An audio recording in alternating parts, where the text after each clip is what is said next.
Everybody, we are back. It is Tip Lodge, favorite is podcast, favorite is channel, favorite is everything. We are back. You guys already know what to do. Hit the subscribe button, subscribe. Hit the like button if you like it. Hit the dislike button if you don't like it. Leave a comment if you like it. Leave a comment if you don't like it. Also follow us on Twitter at the Mark John NFL for me, at Glen Rockney for Glen, and of course, pandasups.com, discount code TDL for 25% off. And also support Homage jackets. I got the link in there. You get a jacket for I forgot the price of the jacket, but it's get 50% off the jackets. You get a nice little Raiders jacket. You know what I mean? Sweet jacket, man. I was looking at that before I saw your guys' ad. I just saw that come up, and I was like, "Whoa!" Yeah. So you get a little deal with TDL there. So be excited about that. Also, guys, also apologize. I forgot to change it to 8 on here for this live stream. So there's like 39 people asking where we are.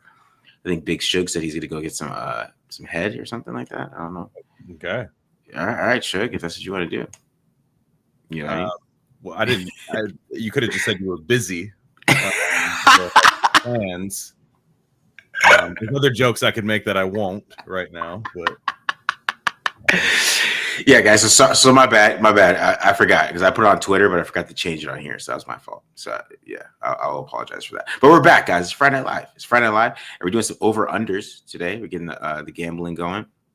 The Chiefs are getting chopped up by Greg Roman and the Chargers with this play action. So it's an interesting game. This game's not over yet, though. No, it's not. No, this has Mahomes. This has a Chiefs stolen win written all over it. It is. And there goes Herbert. Herbert just got sacked, right? He's got sacked. So here we go. Chiefs are right back in this. Here we go. Well, I wonder where he went to school. Yeah. So see some people talk about the music video. I hope you guys went and check that out. Hope you guys enjoyed that for the TDL 5th anniversary. Definitely. I was just gonna put the one song, but I had to put the other part in it. You know what I mean? Just make sure everybody knew who was up. You know what I mean? But hope you guys enjoyed that as well. But we're here to talk to Raiders, man. Raiders got to play the first game against the New England Patriots, Week 1, on the road in New England. How are you feeling, Glenn? Right now? How are you feeling? Oh, good. Actually, I mean, the injury report's definitely looking pro Raiders. Let's just say that much. I was kind of going into the game. I was like, oh, this is going to be a really tough matchup. East Coast, a team that has a quarterback that can move around. They're going to want, I know, Josh McDaniels is going to want to just toss the ball in front of the Raiders and make them tackle, which to me sounds very scary. Unfortunately, with the way the Raiders tackled in the preseason, Chargers might have just won this game. But but anyways, I was a little skeptical going into it. However, seeing that Christian Gonzalez isn't going to play is going to be interesting. Seeing that Will Campbell's already got an ankle injury. I mean, he's already, in my opinion, I think he has a tough matchup against Malcolm Kuntz going into it, but having an ankle injury. And then I think they have a few others. I think Barmore didn't practice today or something. So they're a little banged up. And the Raiders, you can say all of your things about what the Raiders have had happened in the preseason. Oh, they look like this in this game. Oh, they look terrible in this game or whatever. They're healthy. They're straight. Yeah. They're healthy. I mean, except for the guy who kissed the guy. That's the only guy. Other than that, they're extremely healthy.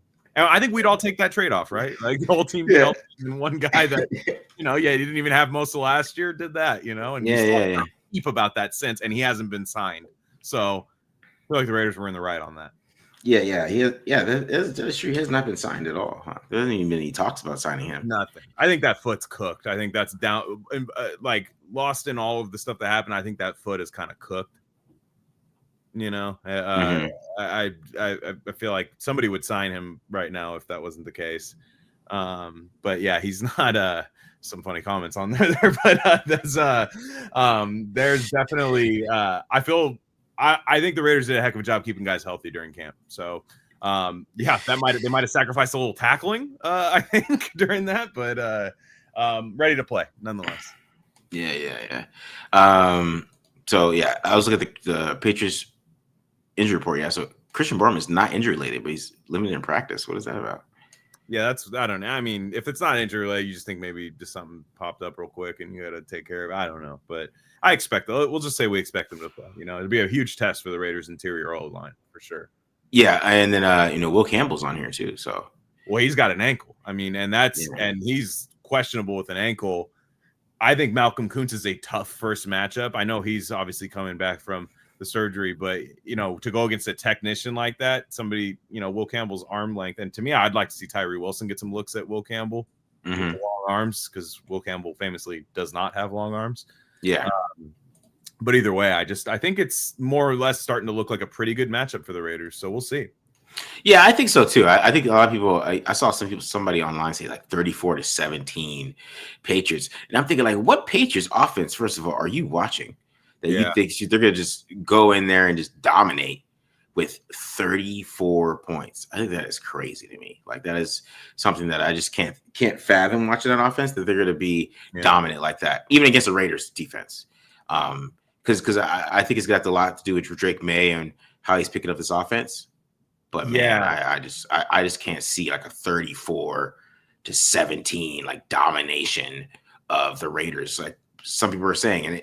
And it was on that when I posted about Travion Henderson attacking the linebackers. But man, like if a running back goes for 150 yards receiving, I mean, I don't know what to tell you. You know what I mean? But they just don't have the team overall. They're rebuilding too. They picked in front of the Raiders, right? Yeah. This is not like a team that's just became this great team. And I know they had like Mike Vrabel and Josh McDaniels, and those people are picking them, but like it's just not the crazy matchup that people are making it seem like, that the Raiders are just outmatched overall. That's what's so weird about it to me. Like this team, especially with Christian Gonzalez out, right? Is Milton Williams going to be playing all the time? Right. It's a lot of factors with that. With me, it's like, I don't know, man. I don't know how much this is just a mismatch for the Raiders. You know what I mean? Yeah, like a couple of things too. With Drake May, you have a quarterback that I think I actually think this is a good game for the Raiders to kind of sit back in coverage and make him play disciplined football, play on time and stuff. Whereas I think with other quarterbacks, that are more disciplined, more veteran guys are gonna just take what's in front of them. Whereas I think Drake May is gonna get impatient. And in the preseason, you can say a lot. They took the ball away a couple times in the preseason, like nice plays by Jeremy Chin, Isaiah Polamau and stuff. Like they did take the ball away. So obviously I'm not saying anything new here, but you're going to need to take the ball away if you want to win. They had 10 takeaways last year. It's pathetic. Yeah. So that plus, I don't see who the run stoppers on the Patriots defense are. I mean, Barmore seems like he's pretty good, but Milton Williams isn't really a guy that you're putting out there first and second down trying to stop the run. And this might be a pretty good game for old number 2 to make his debut, in my opinion.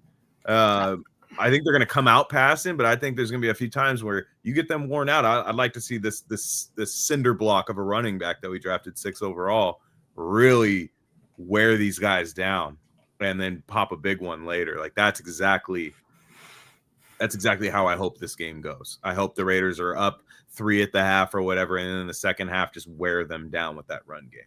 Yeah, that's what I hope too, man. I hope that I think it's gonna be a big game for like Brock Bowers, which we'll talk about later on. We do the over-unders. I think it's gonna be a big game for him. Just because with the way the Patriots are set up, I mean they really don't have anybody that can really guard him one-on-one. I mean, and especially without Gonzalez, yeah. Exactly. And you're gonna get him matched up on Spillane. I mean, I'm gonna take that every single time. You know what I'm saying?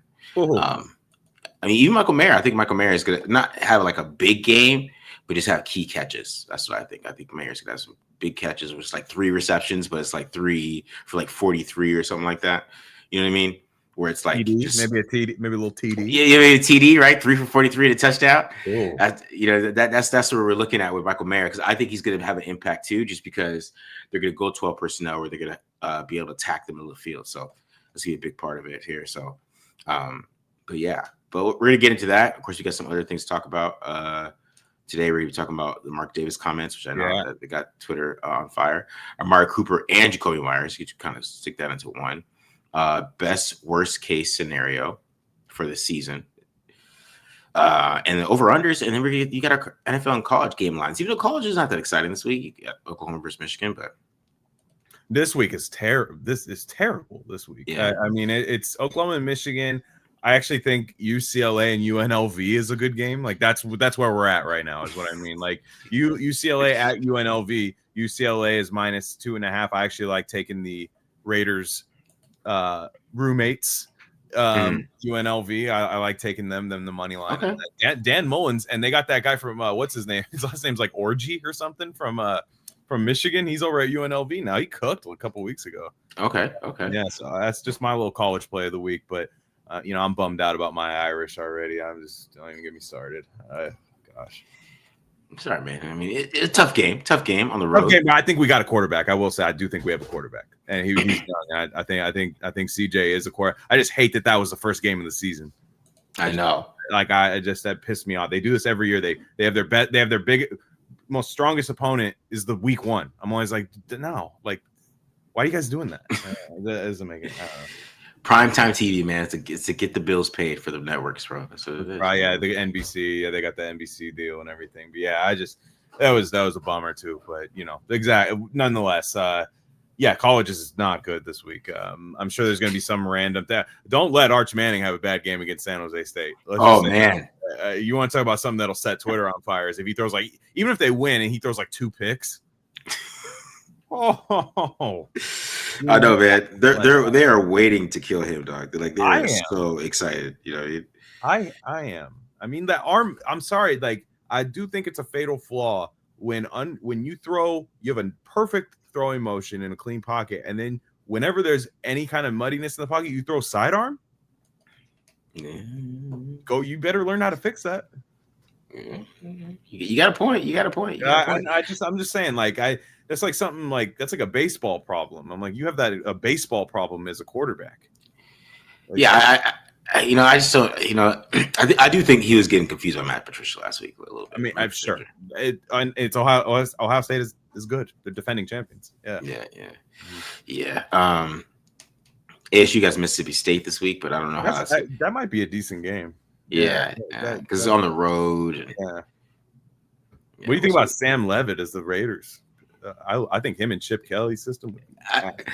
See, the thing is like Sam Levitt can't see the field, and it looks really cool in college. But you watch him on film, he's just missing things and then running 30 yards. I mean, but when he takes off, man, he's quick.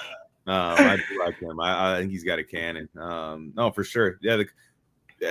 Anyways, that's neither here nor there, I guess. But I am excited about this quarterback class in college. Yeah. Illinois Duke. I mean, we're talking about all the good games you're talking about. Those are the 4 good games I put on the game line, so we're good. Yeah, there's really not that. It's just kind of a tough. Damn, Jim's bringing up San Jose State shutting down Elway in 1982. Big rivalry game. No, San Jose State Stanford used to be a legit game back in the day. I mean, San Jose State my aunt went to San Jose State with a guy named Kim Bocamper. If any of you old heads know who that is, he was a first overall pick or a first round pick of the Dolphins, but he was at San Jose State. So around that time, you had some bad dudes playing at San Jose State and Stanford back then. You watch Stanford now, it's my gosh, is it a middle school? What is this? Just terrible. But yeah, wow, that's some great. I love that, Jim. Thank you. Yeah. Jim always brings history, man. He's the history right there. Is it me or does Kelsey look fat and old? I mean, he's looked that way for 5 years. He's gonna wake up. First off, he'll still cook the Raiders. He kills me. He kills the Raiders. Yeah, so, in that short game. But I mean, he had a touchdown tonight. That little fake kind of bubble screen where he went downfield. The real problem with the Chiefs is if they can't stop nobody, they're in trouble. Yeah, I don't know. I kind of think the Chiefs are ready for a 20 games season when everybody else is playing 17. Let's just say that much. I'm not buying anything of tonight. Chargers are definitely a good team. I think everybody knew they were going to be a solid team this year. Yeah, for sure. But in terms of the Chiefs, what are they really concerned? I'll put it to you this way, man. I'm going to diss Justin Herbert real fast. He played really good. But if I were to pick a game on the schedule, because what does Justin Herbert do? He wins the most meaningless NFL game, right? Yeah. What is more meaningless than a YouTube game where Mr. Beast is on there in Brazil week 1? That's the most meaningless game of all time. Cook. And Cam Newton's hat is on there right here. And then you got a Derek Carr breakdown of Jared. He's a Wild Wild West over here. You see the Derek Carr breakdown, which is it was good. I'm not gonna lie. He's got a long career ahead of him in that. That's why I see why he retired. I would have too. That dude's going to be calling Monday Night Football. He's replaced Troy Aikman and shit. Derek Carr. Yeah, you lead enough church services. It's easy. You just talk to Brandon Marshall. That's easy money. Yeah, man. He's been around Gruden way too much. It's kind of funny. Is Herbert going to cook us? I don't know. Maybe. I think the Raiders have a better pass rush than both teams that played tonight. I'm just going to say that. I think on a third down, I think in their base defense, they might struggle a little bit with pass rush just because I think they're really equipped to stop the run. But on third down, especially as the season goes on, when you get Hemingway, who I think Hemingway is going to win one-on-one in pass rush on like third and long. I think he's going to do that enough times to see the field. And I think with Max, I think as Kuntz starts trusting that knee a little bit more, and we saw it a little bit in that last game against the Cardinals. I'm not talking about who he went against, but just the way he was moving. And, like I said, Tyree being the X factor this year. I know some fans don't think that's good or that he's going to be good at all and have given up, but I think they have a better pass rush than both of these teams. Chargers O-line is good though. I mean, like that's the other thing. Like Joe Alt is, I know we got Brock Bowers last year and I'm very happy with that. And I'm glad the Chargers didn't get Brock Bowers. They did get Joe Alt though. And he's a monster. Yeah, Joe Alt looked really good today. So did Hampton. I mean, Chargers look like to be tough. It looks like to be tough, but Hampton had a dumb moment tonight. I will say, running out of bounds at the end of the second quarter. I mean, that's not even like you can't even blame that on being a rookie because that's the rule in college too. Yeah. If you go out of bounds, the clock stops. Like around that time, he runs out of bounds, and then the Chiefs are able to steal that field goal, which was pretty impressive. I'm not going to lie, but if the Chargers lost this game by 3, it would be the Omar and Hampton game. But no, I mean it was a good game. I mean, I will say it was a good game. It was kind of sloppy. I thought both teams looked really sloppy penalty wise, though. Like it was kind of a sluggish. That's why I said, is it me or do both Chargers? They don't look good, but I mean it's week 1. Mahomes' deep ball looks awful. I will say that much. Yeah. Where did that go? I know their receivers aren't good, so I'm not going to say that. But if you're 165 pounds, the Chiefs will draft you immediately. But Mahomes' deep ball, I don't know. The last 2 years, I feel like it hasn't been good at all. Yeah, I think he's just off with these guys. And then when Worthy went out, and then Marquise Brown is just disappointing. So he's not really that good either. So no, he was terrible. I thought. Yeah, so he doesn't have really anybody who really throws deep. I mean, he had that ball but he has Tyquan Thornton. You know what I mean? He's not throwing to anybody anymore. No, he's not. And we're lucky. I tweeted this tonight, but we're lucky that the Chiefs cannot really draft on offense. Yeah, they really can't. Creed Humphrey. Occasionally they run into some good offensive players, but they have not found a good receiver for Patrick Mahomes in the draft. Really, Tyreek was already there. Kelsey was already there. Since Mahomes has been there, they cannot find receivers. I mean, the most they've had is DeMarcus Robinson and guys like that. Yeah, I mean, Jalen Royals is, I guess they drafted him. He was hurt this game, but I didn't hear about him in preseason at all either. Yeah, but he had injury problems in college, right? Yeah. So I mean, yeah, I don't know. That's I think Rashee Rice is good. I see that in the comments. He is good, but I mean, coming off an ACL, he's kind of a numb nuts too. Obviously, with the stuff on the field, he's good. I don't know if he's dominant Neighbors or any of these guys that are. Exactly. I just to me, I know the Chiefs never picked that high, but a lot of teams do find good receivers in the 20s and you're around there, and they just don't. And I'm glad they don't. Yeah. Who are the Patriots Super Bowl killers? I don't know. 34. The entire media is from Boston, guys. The entire national media is from Boston. It doesn't matter what media you consume, right? You can watch Bill Burr go on Rich Eisen. Bill Burr's a Patriots fan. You can watch Barstool, Dave Portnoy, Patriots fan. You can listen to Bill Simmons, Patriots fan.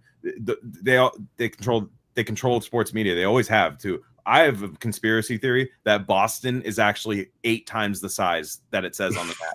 It covers the whole East Coast up to New York. I've met so many people from Boston. I don't live anywhere near there. I'm like, how are all these people from that city? It's the whole New England area, bro. It's New England. True. They lie too. They lie. They're really from Cambridge, Massachusetts, but they're exactly in the car. Yeah, or like Connecticut or something. The dude lives in Connecticut. He's off of Boston. Yeah, we should have drafted Lamar. We passed it off. We passed on Lamar for Brady.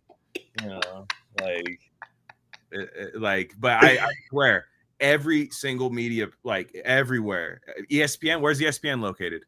Bristol, Connecticut. Where's Connecticut? New England. Yeah. So I'm not trying to be tinfoil, but everybody. Family Guy. You watch Family Guy. Where's that? Yeah, they'll bring up the Pats on there too. You can't escape it. You can't escape that shit. You're right. You're right. I mean, like you watch it in baseball too. It's all about the Red Sox constantly. Red Sox, Roman Anthony. Red Sox, Yankees, Red Sox, Phillies, Hawks, Yankees, Pats, Celtics. It's just all we heard about was that persecution complex about how they can't win anything ever. Yet they had the Celtics the whole time. The Red Sox were bad or not winning. The Celtics were the most winning team. They had that to look forward to every year. And then they got the Patriots. Yeah. So what I'm saying is the Raiders against the world on Sunday. Okay. All right. I got you. Want it. Exactly. Why didn't the Raiders try and add Jabril Peppers? Probably, I feel like Jabril Peppers does the same thing that Jeremy Chin does. That's why I feel like they don't do that. And Jamal Adams. Yeah, it's very redundant. This is still why I think paying Trevon Merrick was like the one guy they let go that I was like, man, I understand that's a pretty penny, but he was already good in the system, and they really don't have anybody that does what he does. No, they do not. Isaiah Palomar's a strong safety too. Yeah. I mean, exactly. I feel like the only free safety is Chris Smith. I don't know how I feel about that. And I mean, yeah, exactly. So there's just, they went offense heavy in the draft. It's certainly a strategy. And if Marcus, if they're scoring 30 points a game, you're not going to be mad. So, but they definitely, Pete is very confident that you get me the guy you get the height, weight, and loves football guy that I like, he's going to be fine. And I right now am apprehensive about that given the current roster, but yeah, I get that. Why didn't do they have anyone that can cover Bowers? I don't think so. But I don't think anybody can cover Bowers. Yeah, the only guy I could see covering Bowers is Pat Surtain, but you have to dedicate. I think the Raiders playing the Broncos this year, especially when they drafted Barron, I was like, "Ooh, man, that really gives them a lot of versatility in the secondary." But even to dedicate your best corner to Brock Bowers, that like we'll say by the time the Raiders play the Texans, which I believe is later in the year, right? Like let's say they decide like Derek Stingley, you're on Brock Bowers. You're still going to give up size to Brock Bowers, and then at the end of the day, like what if Thornton by then is like developing and Tucker's having a nice year? It's like you are not allowing Stingley to get any of those guys. So Bowers really gives you that unique Travis Kelce look, but I think he's even a little bit different than Kelce. Like, I don't know. It's weird. Like he's even more of a wide receiver than Kelce is. Like I'm not saying he's better like career wise, because that's kind of crazy to say that, though. If anybody were to surpass him, it'd be him. I just think he's just a completely different person. And I actually feel like the people who are the most not down on Brock Bowers, but just don't see the magic is Raiders fans. Yeah. If you talk about the national media, they're like, Brock Bowers is the most insane player I've ever seen in my life. And then Raider fans are like, we should have got Michael Penix. Damn it. We won too many meaningless games. Yeah. That's what they say about Brock Bowers. Yeah, they love this. Like, I mean, I know we love him. Everybody loves him. I'm not saying they hate him, but it is really funny because people will talk. Raider fans say, we don't have any receivers. We don't have any of these guys. It's like, you have Brock Bowers. Yeah. You have Chip Kelly, who's not going to just line him in line. The reason Michael Mayer is important to this team is not for 12 personnel per se. I mean, I understand this still equates to 12 personnel, but it's to kick Brock Bowers into the slot every once in a while if he wants to, or out wide. I mean, we have a creative OC with Brock Bowers, and I know Gino already loves Brock Bowers, so he's the man. All right. So someone said Chip Kelly's offense will look more like UCLA than Ohio State. Do you agree with that? I don't know what that really. I thought. Well. I would say no, because I think it's going to be a power offense, and Ohio State was a zone offense. I think they're going to run power. Because I don't understand other reason why Zamir White is running back too. Then, Yeah, I think they're gonna run. You mean like that gap kind of just Hold on, real quick. Keep going, yeah. Glenn. I'm gonna go get my beer real quick. 100. Yeah, it's important that you do that. But the like with Genty and Zamir White, I think Zamir White is running back too because Genty. I think they want to not necessarily run that with like Zamir White being running back too shows you what they want to do with Genty as well, right? Like in my opinion, is like they and you said it when they draft him, like Genty, you just want him power, just you know what I mean, like bam, like just not chopping his feet in the backfield waiting for something to happen. Like no, you want him downhill pounding the rock, and that's the best Zamir White looked too is doing that. I'm still not a massive fan, but I understand what they see in him, and I think a lot of people most likely when they talk about what Chip's offense is going to look like, they mean the pace of it, the tempo of it. I still think he's going to whip out some Oregon stuff every once in a while. I don't think that's like when they see a team that they can do that against. Fast. They know they have a core. I think I don't know if anybody watched Chip Kelly's presser the other day. It was the first one he's done in forever. He was really, really informative on there without giving away too much. He trusts Geno. He's like, he has, I forget who asked the question, but they said, you have Besh and Thornton, 2 rookie receivers. Like, what's that been like explaining your offense? He goes, well, I have Geno. He's like, Geno is smart. And at the line of scrimmage knows what I want to do. So I think they're going to be able to play multiple tempos. I think when they're at Mile High, maybe they're going to be able to play a different tempo or something. Whereas maybe they're at, I don't know who for when, but I don't think it's going to be the Ohio State offense. I don't think it's going to be the UCLA offense. I don't think it's going to be the Oregon offense. I think he's got a whole new thing that might be a hodgepodge of it all. Yeah, I agree with that. I don't know what the hell he's going to do the next day. I mean, it's on Sunday. I just don't, no idea. And I'm excited about that. I'm super excited that I have no idea what's going to happen. I have no idea what this is going to look like. I kind of have an idea of what he might do, but he just didn't show anything in the preseason. And nothing, not a damn thing. And that's what made me excited that, Vrabel is going to find out the same way I'm going to find out. And I'm excited about that. You know what I mean? Like it's like nobody knows. Nobody knows what the hell he's going to do. People having like an idea. They've seen it at practice. People can't really talk about what they saw at practice, but like Albert Breer was like talking about it. Like he was just like, oh my God, like what, this is going to be crazy. I think he's going to catch teams off guard. People aren't going to be ready for it. So yeah, he's the biggest Patriots guy in the world. So I am excited about that, man. For sure. He's I completely agree. One thing, did they even come out in 12 that much in preseason? No, that's the crazy part of it all that wasn't talked about at all, is that they didn't even come out in 12, which they're going to do. Yeah.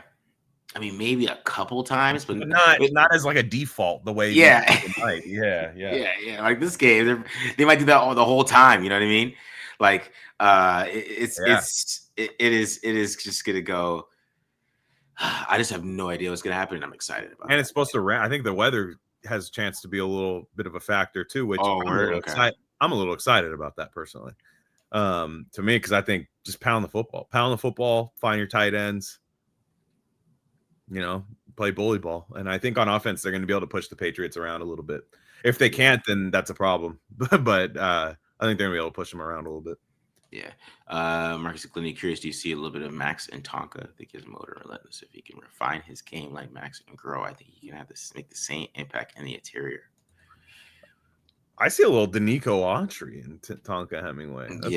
That's who we remind, that twitchiness, which don't even get me started. I've talked about it on here a lot, how he just couldn't see the field for the 2016 Raiders and the 2017 Raiders. We had this Lorenzo Alexander, all of these guys that ended up being really good for at least a couple seasons after the Raiders time. But I see a little bit of Danico Autry in that style with Tonka Hemingway, just the twitch. I mean, I'm not sure it's ever going to be there in run defense for Tonka, but you have the opportunity to play, as he develops and becomes like your third down interior rusher. I think you could bring him in on 3rd and 4 and maybe be, as he develops, maybe a draw wouldn't kill them or something, I mean, he doesn't have to just be 3rd and long, but I expect him to be part of the rotation. We'll see if he dresses. I mean, we're not sure who they're going to dress, who they're going to not, but I think he'll dress over Pegues right now. It doesn't seem like Pegues is going to dress on Sunday, in my opinion. Like, I mean, you can only dress 48 players. Yeah. I'm not sure. But it seems like they like Tonka. Seems like Max really likes him. Yeah, Max really likes Tonka. Yeah, I think Tonka has the ability to really grow as a pass rusher for sure. I just don't think he'll ever be like a dominant run defender. I mean, that's just he's only like 280 pounds. Yeah. You know what I mean? It's not nothing crazy you can, be excited about for playing the run at defensive tackle. So I just wouldn't expect that, but I think he could be a really effective pass rusher. They really get there. All right, Milton Williams. You know what I mean? Like exactly. Like I think he was drafted around the same time too. I think because I remember I really liked Milton Williams coming out of college, and they were like, "Well, he can't play the run." I'm like, "Yeah, but I mean, all his pass rush attempts look really good." And Tonka's kind of like that, and that's a good ceiling for him. You know what I mean? Is a Milton Williams, which is very high. I mean, Milton Williams is making a lot of money in New England right now, and if you can rush the passer on third down. And if we can find a way, we know what that's like to not have Max get double, or actually we don't know what that's like to Max not get double teamed on every play. And that's anybody that can help with that. I see that. So, I see that like Danico Autry twitchy defensive tackle in Tonka Hemingway that I really like. Yeah, I agree with that. People, a couple of questions about Justin Simmons, and then we'll keep going. Did Justin Simmons get signed, or is it cooked? He hasn't been signed yet, is he? No, I don't know. I think the inaction might show you why. I mean, we don't know why, but it's just nobody's signing him. It's everyone was asking about Asante Samuel, and then a report comes out that he needs all kinds of stuff done. Mm-hmm. He's all kinds of hurt. So we didn't know that for a while. So we're like, why is Asante Samuel sitting out there? And it's like, well, that's why, I don't know. It'd be nice. They could use a guy like him for sure. I wouldn't be against it because at the end of the day, you're bringing in Tristan McCollum. I didn't even know who that was. It's just these guys might play. Yeah. It's scary. It's scary. I think the Patriots matchup is a pretty decent matchup for that, but they're going to play teams. I mean, hell, the Chargers, they're going to try to push it downfield. It looks like that's what they're trying to do. Yeah, so. Chargers are trying to mix in that. They know teams are going to play the run. I hope the Raiders do that. The teams are going to think they're going to play the run. Ashton Genty. They play action the hell out of them. I hope that's the first play in New England. I hope the first play is 12 personnel, downfield shot, play action. All right, so let's talk about some of this news around this week, and I'll get some more questions. So guys, go ahead and keep asking your questions. I'll get to your questions. Baby Sugar's wife left him. He's having to deal with 304s. Doesn't miss the wife, but I miss my 1-year-old son. Baby Sugar, man, you just... What is a 304? That's a hoe. Come on, you're from the Bay. Glen, you're supposed to know these things. It doesn't mean I participate in that kind of debauchery, Marcus. You're supposed to know these things, man. I'm glad I don't. That sounds terrible.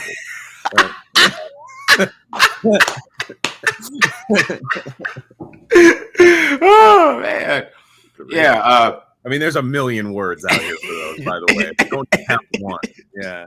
I know. I'm just saying this is one of them. This is one of them. Yeah. I mean, like, it was kind of invented out here, that whole rap scene. Yeah, I know. That's what I was a little shocked. I was like, hey. Calculator. I look like a guy that uses a calculator. Type of 3 or 4 to calculator. Oh, yeah. Yeah. Baby Shuggy said, y'all, my bros, I'm going to tell it like it is. I appreciate you, man. All right. But anyways, back to our topic here. Our topic is Mark Davis got everybody pissed off because he wanted Tom Brady, and John Gruden and Mike Mayock did not want Tom Brady, and decided that it was they wanted to go with Carr. And I guess that is a big topic this week. I mean, people were pissed. I mean, that was like, I saw some anger from Raiders fans. So what are your thoughts on that, Glenn? What are your thoughts, man? It was a cool interview, man. It's Baron Davis. I mean, there's a lot going on there. I knew Baron Davis. That was the first Baron Davis thing I watched since it was announced that he had kind of a Raiders content thing happening. That was pretty fun. Baron Davis, legend, Barry, a legend for sure. I know he's from LA, but Believe Warriors. That was that was during a dark time. That was a really, really cool thing. And so, yeah, Mark Davis was cool, man. I thought the interview was really informative, and he'd kind of, in something that seemed kind of like, when you see something from like a team YouTube channel, you kind of expect it to be like heavily edited, like only positive thing, kind of like nothing, almost like AI, like you would expect that. But Mark Davis was kind of just like, yeah, I'm available. I'm down to tell the whole story of everything that Raider fans were wondering about. I thought actually the Brady thing, I'm not saying I didn't find it interesting. I did.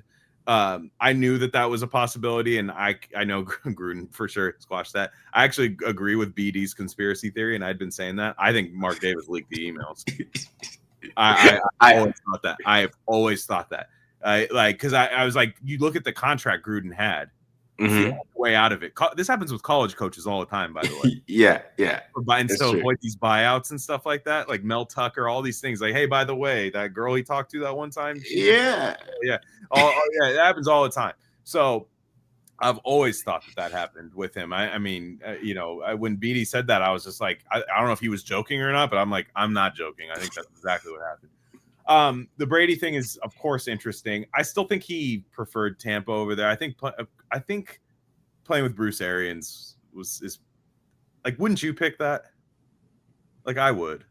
Yeah, I would have too. Yeah, like I probably would too. Mike Evans is already there. I know the Raiders already had kind of a squad too, but the more interesting comment to me was the Oakland situation. Because where he was talking about, he's like, it's really hard to negotiate with the city of Oakland. Like, he's like, the worst thing you can do is right off the bat when you say you want a new stadium, the worst thing you hear from the city is no, not you'll have to do this, you'll have to do that. It's just straight up no. And you've had 3 teams leave Oakland. Straight up. It's not just the Raiders. So it kind of confirmed a lot there. But the Brady thing is interesting. I still wonder how close it was in terms of Tom, like from Tom's perspective. Yeah. How close was he to doing it? Yeah, that's my thing too. It's like, because I know people want to assume that he just would have came here, but if you just think about the situations with the Bucs, right? The Bucs were a 8-8 team with a quarterback who threw 33 interceptions, right? The Raiders were a 7-9 team that was like really overachieved that year. Like they really weren't supposed to be 7-9, but they had like a hot start, right? Yeah, they kind of like surprised people. Like Derek Carr was playing well. John Gruden's offense was being like efficient. They're like top 10 in DVOA and EPA and all the nerdy stats. They were just like moving the football, playing well. Josh Jacobs is having like a little breakout season. Then he started to get hurt, and then the team started to fall apart. And then of course Antonio Brown thing too that messed with a lot of people. But the team started falling apart a little bit, and they kind of fell off. And they're going to 2020. Not really a great team still, but like they're kind of growing, and the Bucs are just more ready to go than they were.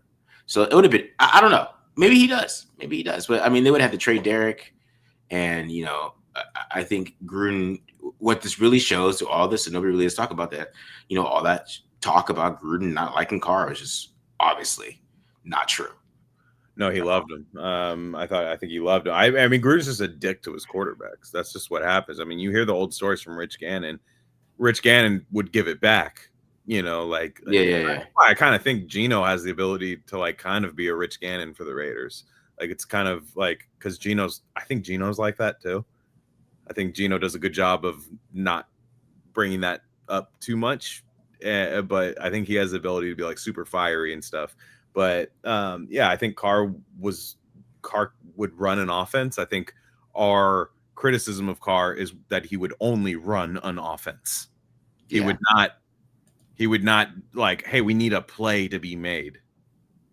And it would be like, damn, he even said as much. I saw this interview with Carr where it was him and his brother talking. And he was just like, yeah, that's where my struggle was. Like he admitted himself, like when it was like, I need to make a play off schedule or something. It wasn't my game. And I think Gruden's one of those guys. I think basically McDaniels was the same way, but just with less personality. You run my offense and you'll be fine. It's I think Pete Carroll's like that with DBs, to be honest. Yeah. A lot of coaches have this, like their specialty. They're like, no, I will make you great if you listen to me. I don't know if Brady wanted that because Belichick's getting cooked by TCU right now. And he's wearing his girlfriend. I'm guessing his girlfriend told him to wear no hoodies. He's got big old titties. Like his girlfriend was like, Bill, don't wear those hoodies. Wear this. No, wear the hoodie. Wasn't she on the sideline too? She was in. No, she was. It was like a coach. Like they put her in the booth almost. Like she was. Nah, she didn't put her in the booth, but she was up top at the thing. Like it was like Patrick Graham or not Patrick Graham, Chip Kelly. Like this year, like they had her up there. She wanted to see the all 22. See, that's the thing. See, I think people, this is what's my conspiracy theory with his wife. I think she's trying to be the first NFL female head coach, and she's trying to learn cover 7 over there. I think she's just too involved. Why is she on the sideline? Why is she in the booth? What is she doing? Bill Belichick's ex-girlfriend, what I'm saying, gets the job, what I'm saying, just enough until she turns 30, she gets the job in the NFL, and then she divorces him. She'd have to get a college job. That would be crazy if you got like a college. A D coordinator.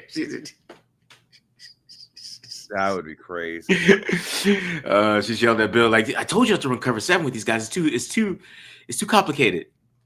Yeah, it's nuts. I mean, what I mean is like Brady, it's quite clear that we saw that Brady was he was not the system quarterback that admittingly myself as a cope was saying all of those years. Like, oh, it's the system. You put anybody on that Patriots team and they win. Obviously that's not the case. And I think Gruden wanted someone to run his system. What's good about right now where the Raiders are at is they don't necessarily, that doesn't have to be the case for whoever is their quarterback now. I think under Pete Carroll, they allow you to be you. I mean, Russell Wilson was allowed. I mean, they definitely did a good job of like running the football with Russell Wilson and maybe not letting him cook as much as everybody wanted him to. And we see now the problem with Russ cooking too much. It's not great. Yeah. But right now, I think they have the ability to like get a quarterback and like, let's say they're in the position next year to trade up for one or unfortunately, if they're just in the position to get one pretty high after a bad season. I think he'll be in a good environment where you're allowed to be great, in the same way that Jaden Daniels was allowed to just cook under Dan Quinn, you know. But I like John Gruden. I liked him. I liked him as a coach. I did not like him as a personnel guy, but it's quite clear to see that old style of coaching, that part needs to stay in the past. You run my thing and this is what we do. That's not the way the game works anymore. You can try to fit a square peg in a round hole. You're going to get fired. Yeah. Or emails leaked because they want you fired. Yeah, because I mean, Bruce Arians did have to change his offense, man. He had to change the offense. And the Bucs started 7-5, and he was forced to change the offense to make Brady comfortable that year, and then they won the Super Bowl. So like, Gruden doesn't do that. Yeah. No, he would have said like, Tom, why are you looking for Henry Ruggs deep? You had so and so right here. I had him clear out. I had him clearing out here, and you need to hit Nelson Aguilar on the Shout out Nelson Aguilar. He had a good year that year. He did. I like Nelson Aguilar with the Raiders. I was kind of mad they didn't bring him back. He kind of had his best year with the Raiders, actually. But I just mean like Gruden would have. It's about the system working. Film directors are like this too, right? Like, and it works sometimes where it's like, that might be a great scene. It's like, well, that's not what I wanted. You know what I mean? And it's like some directors go, no, I'll let you, take it to a place you want to do. Yeah. And there's a balance in the middle, right? Like what we know is that you got to find that balance in the middle, and it's really hard to find. And I don't think Gruden ever found that. He definitely didn't find it in his personnel evaluations, which I thought were dismal, piss poor, whether what was already on the roster versus what they were bringing in. Awful. So for Mark Davis's comments, I still think it's a little bit of a it didn't work out, now I wish we got Brady kind of thing, because he was all in on Gruden. He fired Jack Del Rio the day after the Chargers. Or literally the afternoon of the Chargers game. Like they lost to the Chargers, and I remember that same day was the day Patrick Mahomes debuted for the Chiefs. And it felt like this crazy changing, AFC West changing of the guard. Yeah. He fired Del Rio, brought in Gruden. He was down to let Gruden do whatever he wanted. I know. And now you see Mark Davis at least has brought in other minds like Brady. We're full circle now. And these other guys, at least he knows, like, maybe I can't do this shit. Yeah. That's the thing. Like, man, you gave Gruden that power, though. So I don't know why. Exactly. I don't know why you're bringing that up right now. And also what he said, too, is he was just like, you know, he kind of said, he's like, I'm not like my dad. He also admitted, like, he's like, I'm not like my dad. Where he said, my dad wanted to fight the NFL all the time. And he said, man, when my dad was fighting the NFL, you kind of, that's where all your energy goes into, not the team on the field. And he says, basically, I just do whatever the hell the NFL wants. And that was the whole stadium situation. You want me to go to Vegas or LA? Whatever you pick, Jerry Jones. You know, like, so I do like Mark Davis ultimately. I just think he became a little bit more self-aware that it's like, hey, it's fine if you want to just party with OnlyFans models in your crazy ass thing. Like, you can do that. Just put smart people in charge and you get the profits. You're in Vegas. You have a money-making machine. But like, start winning. You know, like you like do less work. Make your money, make money. Yeah. All right. What we got here? Here's some more questions. Here's the next topic. The plan has been for Tyree and Max to use your link against Will Campbell's T-Rex arms, right? We'll see, man. But Will Campbell either looks like an absolute monster, or it's welcome to the NFL, and I'm hoping it's the latter. I hope they throw a lot at him. I'm very interested to see who is really in charge of this defense. Yeah. You know, Will Campbell looked pretty good in the preseason, but he's injured too. I think that's the bigger factor. He's short arms. Guard too. I still think he's a guard. Yeah. I don't know. I mean, I'm sure he can play tackle. I just think there's gonna be times where it's like, man, I bet he has a Quentin Nelson level guard ability, but they're trying to make him a tackle, you know, because that's where you drafted him. You drafted him high, so he has to be a tackle, and it's like, well, why don't you put him in a position to where that it's just not where he can actually be great? And how about they don't figure it out? You know, how about we just kick their ass? Yeah, Will Campbell would be playing guard for the Raiders. You know that with Jordan Meredith's situation. They would tell they still pick his ass 4th overall. They're like, yeah, but you're a guard. You're a guard. Just by text, hey, you're not playing tackle for me. I know that, but hey, you're a great prospect. You're playing inside because you know the whole Jordan Meredith shit is basically about that. But you know what I mean? Yeah. What do you think about the hype around Thomas Booker? Overrated. He did get the starting job. I know he did, but I think people need to calm down about the Thomas Booker stuff because he just isn't doing anything really well enough for anybody to kind of get hype about him. That's what I would say about him. I'm a little worried. The fans need him to be good because they traded a guy that a lot of people kind of liked for him. So therefore, they need him to be good, right? There were people. I was joking because I saw Adoree Jackson getting cooked the other night, and I said, put Jacorian in. I just was laughing. They put Jacorian in, he got defensive pass interference right away. I saw Raider fans cheering about that. I said, man, what did he do to you? Yeah. He did, what? He had too short of arms? All of a sudden, you hate his arms? Yeah, I know that. Why do people like want him to do bad? Yeah, no, I don't want him to do bad. I think they're tired of losing trades, being on the wrong side of a transaction. Like I understand that. But to me, it's like Thomas Booker, like, look, he might be solid, right? He might be solid. We'll see. I think they're going to rotate a lot. I think that's the starting base defense. Are they going to stay in base that much? They might this week. Mm-hmm. They might play a lot of base defense this week. I think Josh McDaniels is going to want to run the ball a lot.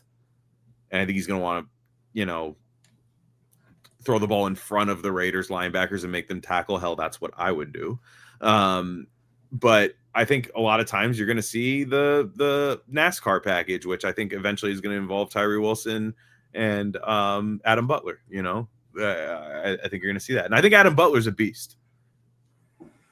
I think Adam Butler is lost in all of this. I forget he's on the team sometimes. And then all of a sudden you're like, wait, he's really good. Yeah. People are saying PG likes Book. And I'm like, well, PG likes Darnay Holmes too. So, I mean. He's also a Stanford. And I think Patrick Graham went to Yale or one Ivy League school. I heard Patrick Graham's press conference, and he says, "Oh yeah, Stanford was my backup school." So they make nerd jokes to each other. Yeah, him and Thomas Booker, and he has Caillou Blue Kelly, who went to Stanford too. So he has nerds on his defense. Patrick Graham's really excited. Yeah, he has some other nerds. Yeah, wow, nerds. Sense. Yeah, nerds. Yeah. It's just that he didn't do anything like anything really where he's like making full on plays. And even you see that when he's with the Eagles, he had like 3 pressures all year last year. You know what I mean? And on any of his snaps, like he just doesn't like do a lot, and so it's a little worrisome because I've seen him get pushed back a lot and stuff like that. So would you rather have Laulu? Probably or Pegues. One of those 2 guys. That's what I would do. Might take that job, I think, at some point throughout the year. I could see that. I understand why they're not starting JJ Pegues right away. The problem is like Pete's like, I'm not afraid to play rookies, and it's like, well, and look, maybe Thomas Booker shuts us all up, but it's like you're gonna start Dante Thornton, who's a 4th round pick. You're gonna, but can JJ Pegues see the field? I'm interested to see if JJ Pegues is active on Sunday. I think he should be. I think he played his ass off. Yeah. Wait, put Sean's question up there, please. Which one? Sean. I heard someone say that Koo retired because Thornton and Bench look really good. I said that as a joke. You heard someone say that? That was me. That was me that said that. No, I don't think that's true. I think Amari Cooper was like, I actually think the second joke I made about that where I said, damn, I'm getting locked up by Caillou Blue Kelly. I better retire. I think that's what happened. I think, they saw him too. And they're like, ugh. So yeah, man, you're not going to play this week. Yeah.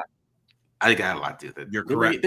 They were even playing his ass this week. Yeah. But Kelly said they weren't sure if they were going to dress him up this week. And I think he was like, bro, am I wide receiver 5? And they were like, yes, you are.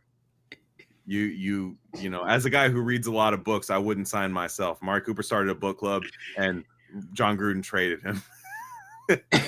I'm just saying, like, it was me that I feel a lot of people were like, man, Glenn, I hope you're right. I'm like, I'm not. Like, I don't think Amari Cooper got there and said, man, these rookies are ballers. I better retire. I wish that happened, but I do think I'm kind of right about the corners. Like, he's probably not even getting open against like Eric Stokes. He's like, damn, Eric Stokes didn't even slip when I cut there. Like, I'm cooked. Yeah. I mean, he looked like that on film though, so I don't know what they saw. You know what I mean? Like, I get it. You try it, right? You try it, and I get it. As wide receiver 5, hey, our wide receiver 5 is Amari Cooper. That's not terrible. A lot of people were like, he's going to eat into these snaps. I remember thinking when they signed him, like, I don't think he's going to eat into that many people's snaps at all.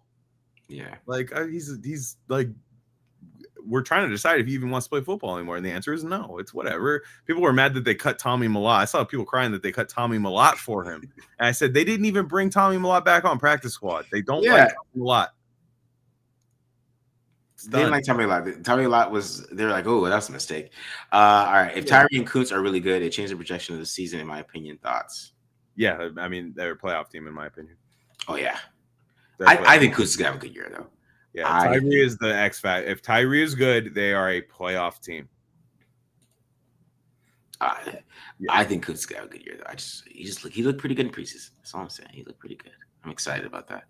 Are you guys ever to go out live when the game is on? No. Also, what's up with the ability to call in? Oh, I always forget about that number thing. But it's right here. I got the number. I got it right here. I think they want to call in live. I still don't know how to do that. Yeah, I don't know how to do that, man. You can't call in live. Yeah. You'd have to like call me like now, and I have to like answer it. And then... I don't trust some of you guys to talk live either. Me either.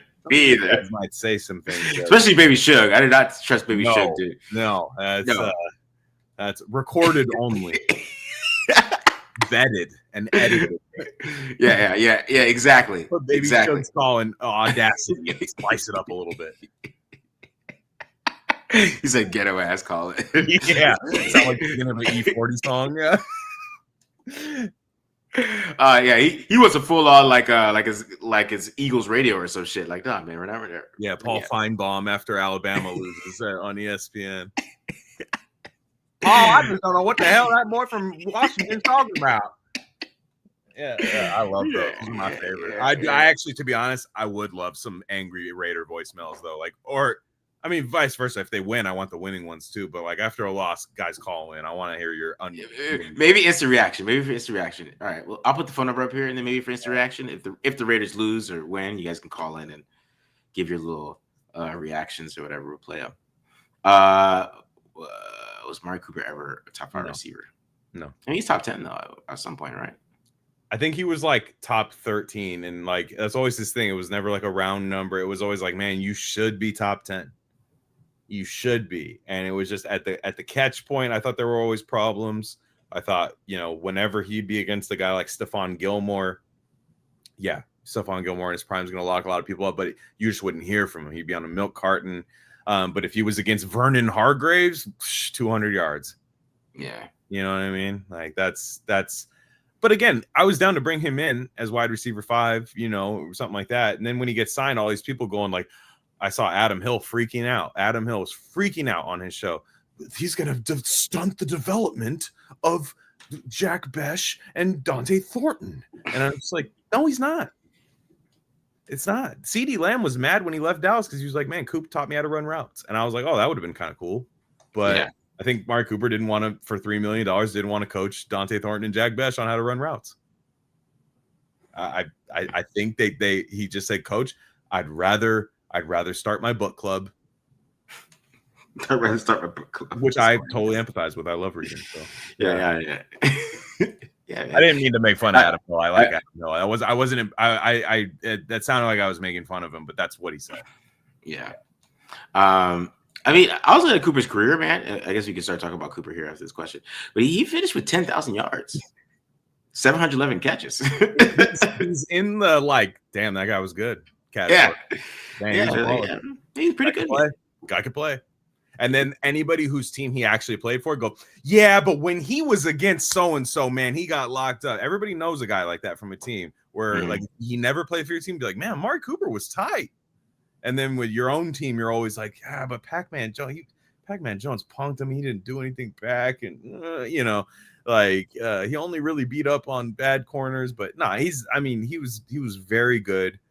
I mean, it was between him and Leonard Williams. They couldn't have gone wrong with either pick. They're both kind of the same player. Yeah. Where like Leonard Williams did not become a top defensive lineman. There's times where he looks like one. Mm-hmm. And they've both made a shit ton of money. So it was funny. I remember that was the debate. Yeah. Somebody said the Hall of Good. Yeah. Hall of very good. I'll say Hall of very good. Because you have your theory, Glenn. My theory is that he went home and looked at his stats. It was like, well, I do have 10,033 yards. He seems like he was smart with his money too. He seems like he was really smart with his money. Like he doesn't seem like a guy who like you remember when like Frank Gore was started? I'm not accusing Frank Gore of anything, but he was in like year 18 signing 1-year deals with like the Bills. Yeah. Where you're like, you got bills. And then Amari Cooper, you can tell is probably like doesn't need that much money. Like I feel like Amari Cooper's like, I feel like he just bought like rare first edition books, which again, that's what I would do. I just wouldn't sign me for the team. I would not be a good wide receiver for the Raiders. Yeah, a special edition chess set. Gravity's Rainbow first edition. I'm buying it. 32,000 for sure. I'm doing it. We kind of talked about that. Booker, will our pass rush be able to save our secondary? I don't think you guys have to worry about the secondary as much this game. I think after watching the Chargers, you probably have to worry about it a little bit next week. But this week, just make Drake May think, and I think they'll be all right. Linebackers are still, in my opinion, the worst position group on the team. Nobody's ready to hear it. I think the linebackers are going to be bad. I just don't see how these linebackers are going to cover people on third down. I don't understand why Landon Roberts has a green dot, which means he's on the field when you have to cover people. I don't understand this. I don't understand their negligence there at the position. I don't get it. Maybe they're doing something so advanced that I just am not ready for it. And I'll be the happiest person in the world if that's the case. but I think the corners are going to get better as the season goes on. I don't think the linebackers are going to get better as the season goes on. Yeah, I don't either. I mean, they're going to stop the run really well, but like if the Chargers are going to be out here passing, then I mean, that kind of went away. You know what I mean? Well, they got that O-line. I mean, I know Slater's hurt, and look, the Chiefs pass rush. I mean, they have Chris Jones, Karlaftis. They have guys, but they didn't look good tonight. But that's pretty. Look, they look good. I mean, they look good. I think the Chargers. Like I said, I'd like to see the Chargers. The Chargers are not about. It's not about whether they win in week 1 or week 2. I know we care about week 2, obviously, with the Chargers, but their problem is winning when it matters most. Yeah. I guess we can start. This is a good topic, since we have this as a topic. Does Jakobi deserve an extension or at least a bonus before the season? Okay, I guess I haven't talked about this on here. I made a little video because I knew we weren't going to do the show that week about the Jakobi Meyers thing, and I think I've been 100%. I think John Spytek agreed with me. I think him and I had the same outlook with what happened, because I always laugh when people say, whenever a player of any sort of notoriety on a team asks for a trade, every person of the fan base goes, "Oh shit, we have to trade him now." I'm like, what if you just tell him no? Which is what the Raiders did. Yeah. They said, too bad, you're a free agent at the end of the year. Go get your money then. So the only way I see Jakobi Meyers getting paid is if he has 5 touchdowns in 3 games.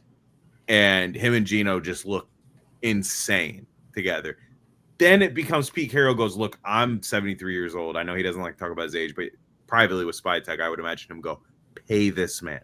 We know Pete Carroll has a lot of leverage. He pretty much single-handedly drafted Dante Thornton. Chip Kelly said that. Yeah. That's Pete's guy.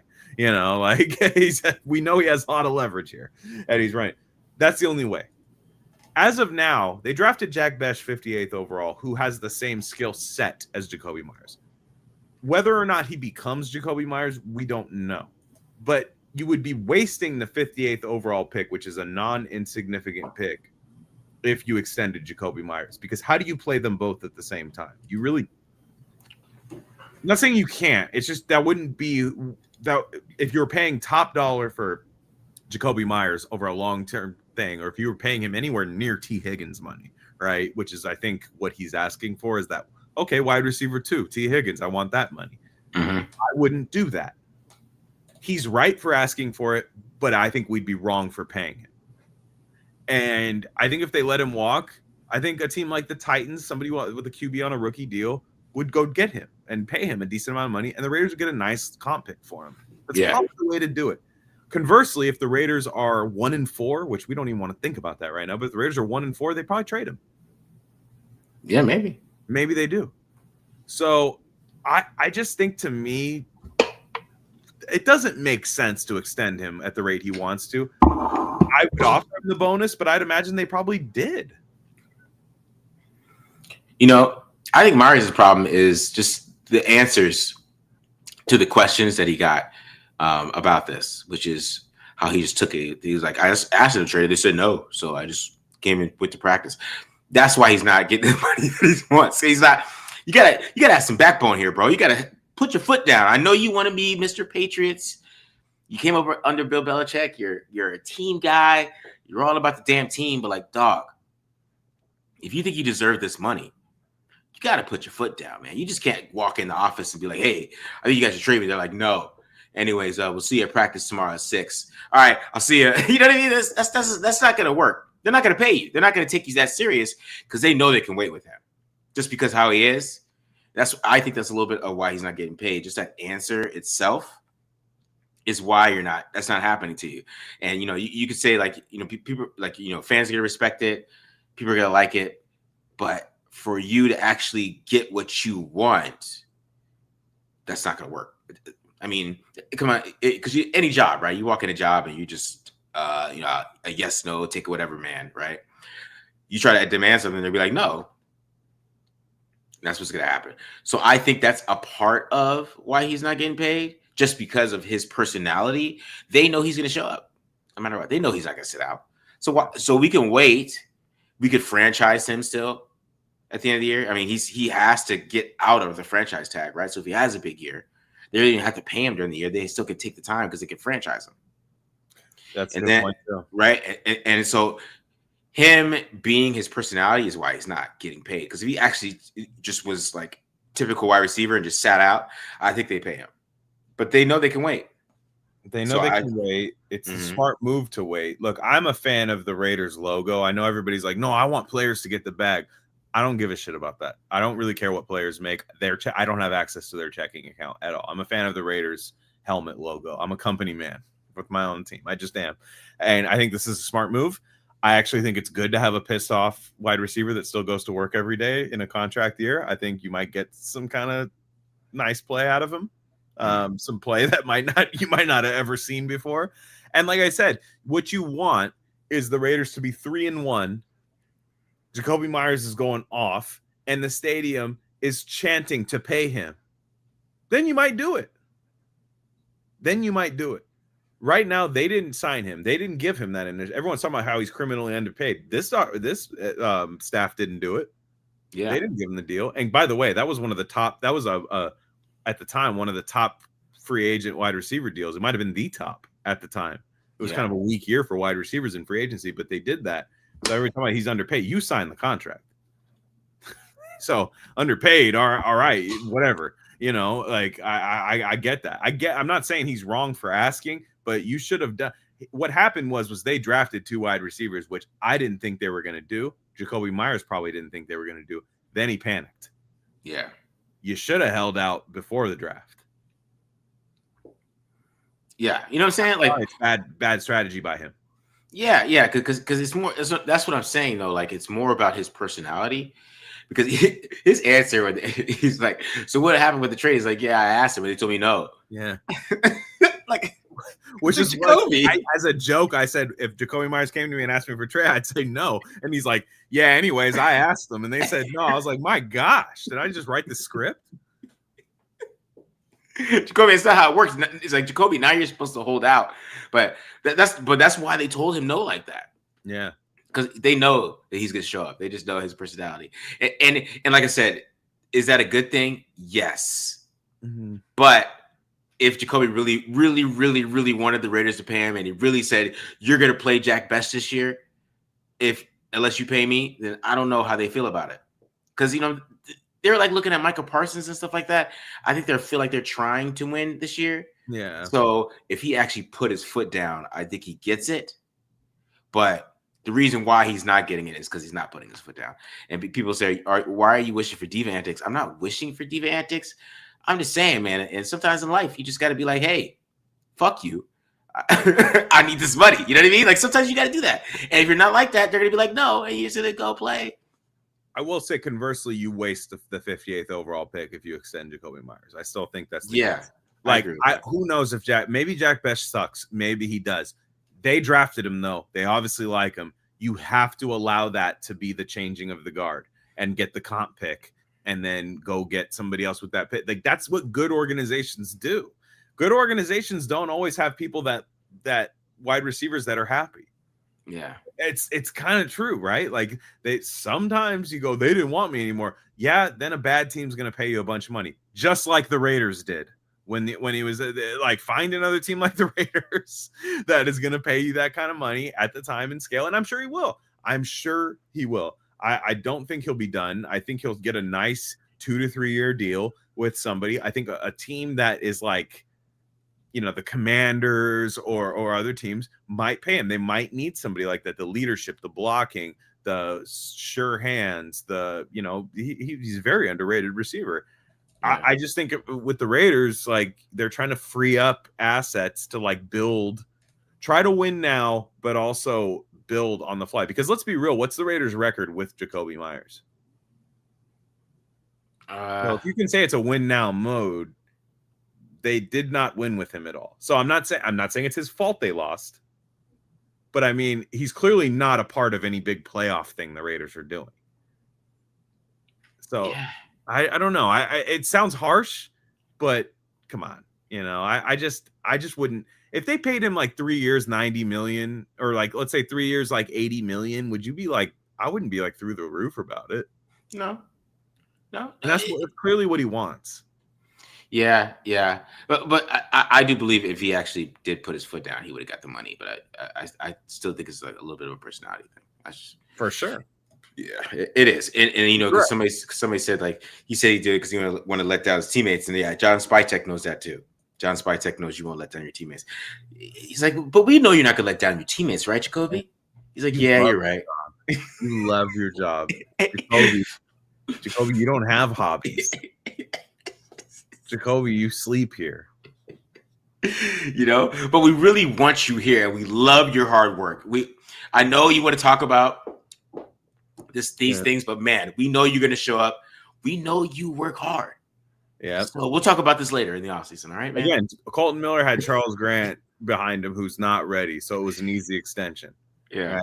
They didn't extend either guy until training camp, right? Like they did either guy, Colton and Jakobi. So they were waiting. If like Charles Grant was in there shoving people around, they would have absolutely been like, Colton, I don't know, man. Charles looks like a beast. Let's see you play out this year and do this. All right, Charles Grant's not exactly ready. Colton Miller, you're our tackle for the next 3 years. Jakobi Meyers, you're like, Dante Thornton's looking pretty good. Besh, we think after a year, Besh will be able to take over, which I'm sorry, I think that's better process than paying Jakobi Meyers the extension. If I'm wrong, I'm wrong. Yeah. Yeah. It is going to be funny how this works because I think they franchise him at the end of the year. So I think he's going to have a good year. I think they're going to franchise him. That's a good problem to have. That's a great problem to have.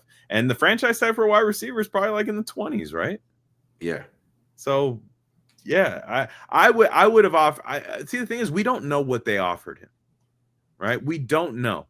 He might have turned down a 1-year raise, which everyone keeps saying they should do. He might have turned that down. And now it doesn't look so bad, right? Like now, like the Trey Hendrickson thing, right? Like. Mm-hmm. Now, we don't know what they offered him. He said it's got to make sense for me in his thing, which means to me there was an offer. Just it's all speculation here. I listened to his conference, and he said it's got to make sense for me. And all right, that's fine. I think honestly, like he handled it poorly because, like you said, I agree with you. He's like, I'll go to work every day and they'll reward me, and it's like, well. At the end of the day, like you're not struggling. So like the bills will be paid. You're going to have your dream job. And after this year, despite any catastrophe, somebody might give him a 2-year deal that is like, $50 million, 25 a year or something and do that. And the Raiders could get a comp pick for that. I think that's the way they should go. I'm sorry. Football there's a salary cap. Like you have to operate. People always go, it's not my money. What do I care? There's a salary cap. Don't be dumb. Of course it's not our money. People are asking about Jack Bech as a route runner. I mean, I think Jack Bech is, I had Jack Bech as a top 5 receiver. So any hate I see from Jack Bech, like he can't separate, I'm going to disagree with. So, yeah, I mean, I'm I like Jack Bech a lot. They picked him where they picked him. That means they like him. You have to at least have a plan for him, or else I think wasting that pick is worse than not paying Myers. Yeah, in my opinion. Yeah. I think Jack Bech is. I thought he looked good in the preseason. I think he can win outside. Like I don't know what that inside slot thing comes from. It's not on film. So I think they could get away with it if they decided that if they did want to trade Jakobi and play Jack Bech, I think they could get away with it. But I guess it's just me. Who knows? I don't know. We'll see how that looks in a couple of years. But I think Jack Bech is pretty damn good myself. Mm-hmm. All right. Who has a better game Sunday, Kuntz or Tyree? I think Malcolm Kuntz gets a sack. Yeah, I think he gets a sack. I think the D line's got to. I mean, I'll look out. The Patriots are starting 2 rookies, and then they have Morgan Moses, who is solid veteran, but against Max Crosby, Morgan Moses is the type of guy he eats up. So, I'm just. To me, they got to eat D line, or else they don't win this game. Crosby's going to eat this game like crazy. Yeah, Morgan Moses is the type of guy that that's like Morgan Moses. It's like a bad Chargers tag. I don't think Morgan Moses is bad, But I just think like it's like when he eats up like a bad Chargers tackle or like a bad Broncos tackle. Who was that guy that he just would light up for the Broncos constantly? I can't remember what his name was. Was it McGlinchey? I can't even remember. Yeah. It just, I think Drake May is going to want to make a big play too. That's why I think it's important for the Raiders to get out to a big lead because I want Drake May holding that football. Oh yeah. I want him going, man, I'm down 10. I got to get this all back right now, and then stack fumble. You know, that's how the Raiders win this game. Yeah. Why is maybe should these leave Tyree alone, man? Yeah, people hate Jack Besh too. I'm just like, man, people do not like Jack Besh either. I tell you, this preseason, Jackson. Yeah, but in the one game, this is what I'm saying. In the film against the Chargers with those catches, he looked great. And then there's another, not the Chargers, the goddamn Niners.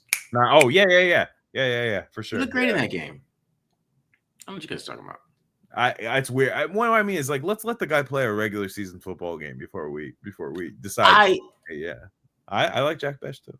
They traded down twice and recuperated a lot of picks and took Jack Besh. I think that's good process. And with Jakobi Meyers in a contract year, I think that's great process. Does it work? Who knows? It's great process in my opinion. Thoughts on promoting Shorter over Bachman on the roster? They like Justin Shorter. I don't. Justin Shorter was a 5-star recruit. Like he's the Penn State. They took him. Like he went to Penn State as a tight end. No jokes, guys. Don't make any jokes. But he went to Penn State as a 5-star guy. Gets drafted 5th round pick by the Bills, and then converts to wide receiver with the Raiders. They say they love him on special teams, which I get it. If you're going to dress that guy on game day, that's what you think he's going to do is play special teams. Mm-hmm. Yeah, I mean, I don't know. Bachman, they have a lot of like that type of guy on the roster right now. Is Jack Besh and Jakobi Meyers and Alex Bachman. If you put all those guys active on game day, that's the same wide receiver 3 times in my opinion. Yeah. So Shorter gives you at least like he's a tall guy. So I get it. Shedrick Jackson, a lot of people wanted him. We'll see. Let's let him develop on the practice squad a little bit. Yeah.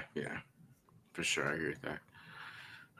Who's got the better hands, Myers or Besh? I mean, I think they're about the same. Neither of them. I'm telling you, Besh plays like Jakobi Meyers. If you ask me for a pro comp, it's Jakobi Meyers with Jack Besh. So that's all I'm saying. I mean, does he have the same career? I don't know, but you have to at least let him try. I'm gonna say some of these other questions for later when we talk about some of these game lines. But could the linebacker shine in this game if the D line eats against the run? Yes. But I'm a little worried about Henderson. I just Devin White's talking about we're going to welcome him to the NFL. I'll be like, are you going to do it? Because are you going to tackle him? Because I saw you try to tackle the Ashton Genty's backup in the preseason. Yeah, and that didn't work out very well. Yeah. All right. So, best and worst case scenarios. This is for the whole season, right, Glenn? What you thinking? I'm sorry. Say it again. Best and worst case scenarios. Yes. So what I'm going to ask you right now, what is the absolute ceiling for the Raiders win total right now? I mean, you're going to give me a number and I'm going to tell you how they get there. 10. Okay. 10 ceiling for the 10. Okay. Gotcha. Ceiling for the 10. Yeah. I mean, for 10. The D line is eating. Is eating throughout the year. Darian Porter shows that he's a corner in the NFL, maybe makes some big plays on the football, establishes himself as a good corner. Then, Geno Smith is a good quarterback. Brock Bowers continues his great career. Ashton Genty's running the football. They're just a little tough on defense. They have some things that they just can't get done on defense. Just a personnel issue, which stops them at 10, but they're constantly in games. And Geno makes big throws. Dante Thornton develops throughout the year. They beat some teams they shouldn't. They might lose a game that they should. So what's the worst case for you? I think the worst case would be if they had some injuries, like some really key injuries. What's the worst case win total? 6. That's the worst case. Yes, worst case for me. Okay, worst case for you. That just means to me that the run game isn't fixed. Right? Like they're not running the football as well. Geno's red zone problems are still there. Mm-hmm. The defense is bad. Like it's just bad. They can't tackle. And yeah, I mean people start having questions about Pete Carroll, and I probably wouldn't, because I think there's glaring roster holes on this team. Yeah. I would have questions of Pete Carroll's self-awareness in terms of like, hey, maybe you can't make chicken salad out of chicken shit a lot of times. Like maybe you need a little bit more better players. To me, like that's the worst case scenario. Now, worst case scenario often involves injuries too, which I don't think we're talking about right now, and we don't even want to bring those up. Yeah. But this is provided the team stays relatively healthy at key positions all year. Like I said, in that best case scenario, it's just like Geno's Rich Gannon. All right. And you look at the careers, like they kind of have similar careers. Yeah. Geno and Rich Gannon, right? Mm-hmm. Both drafted, where they were drafted, it didn't really work out. Gannon goes to the Chiefs, right? He went to the Chiefs, right? Yeah, the Chiefs, Kind of got it going again. Mm-hmm. We were like, "Whoa, Rich Gannon! Remember Rich Gannon? Damn!" Like and then they went Elvis Gerbach. And so they replace him with, I mean, Elvis Gerbach and Sam Darnold. I mean, that's a great comparison. And then you get Geno. He goes one more place, and it's like it's the place for him. Mm-hmm. It's interesting, right? That's the best case scenario. And Ashton Genty is Ashton Genty. And throughout the year, the young receivers develop, but Jakobi Meyers is playing well. Brock Bowers is playing well. And that's great. Now the word I agree with you. I to me, I have them at 10, and then I think they're a 5-win team at the worst. Okay. I just, I think there's a lot. I think this defense is really, I just don't understand the defense. I look at it. It's less about like talent and just like construction to me.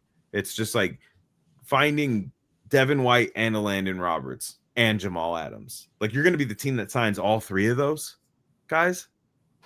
Like pick one, like if you're going to want to reclaim. I mean, Landon Roberts is not a reclamation project. Let me be fair to him, but he is what he is.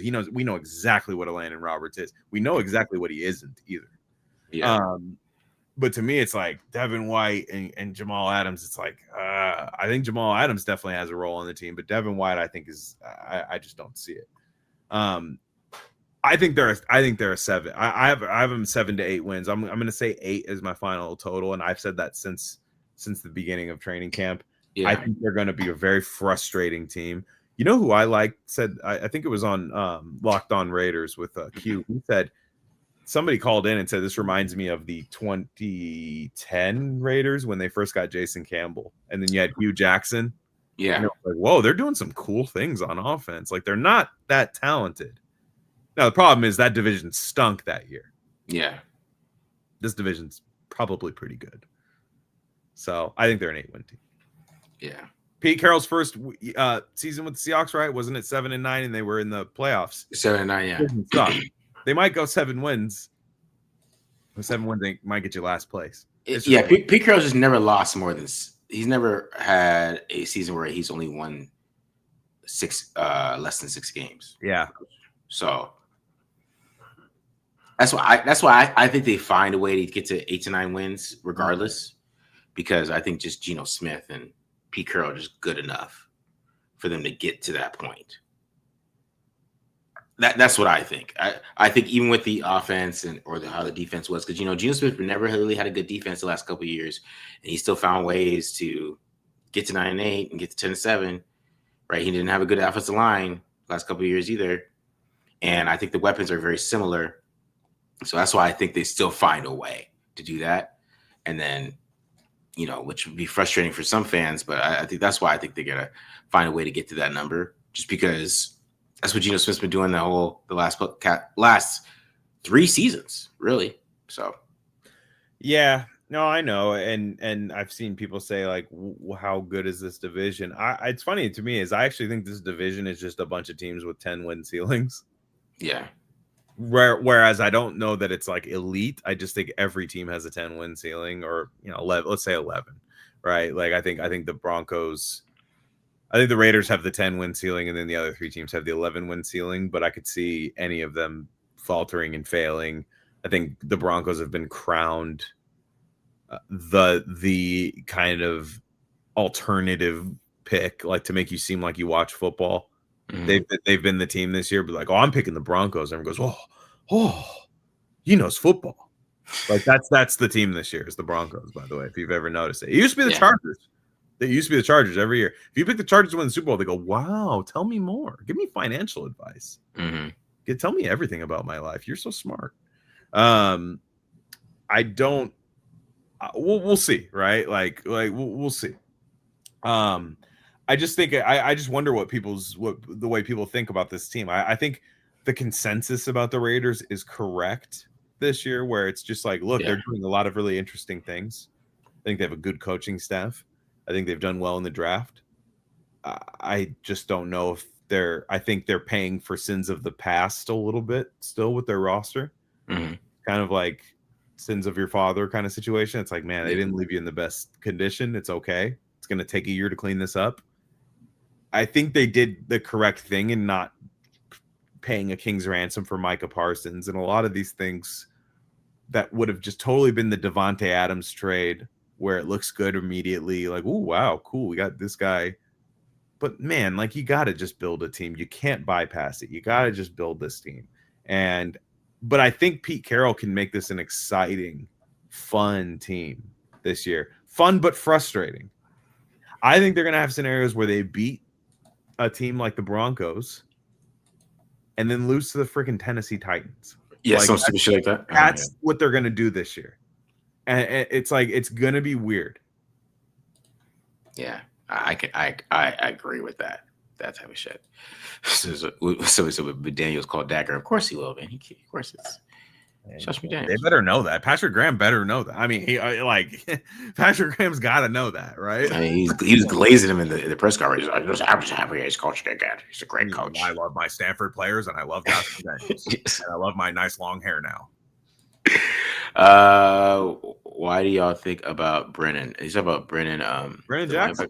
Brennan Jackson. Yeah, he's a good pass rusher.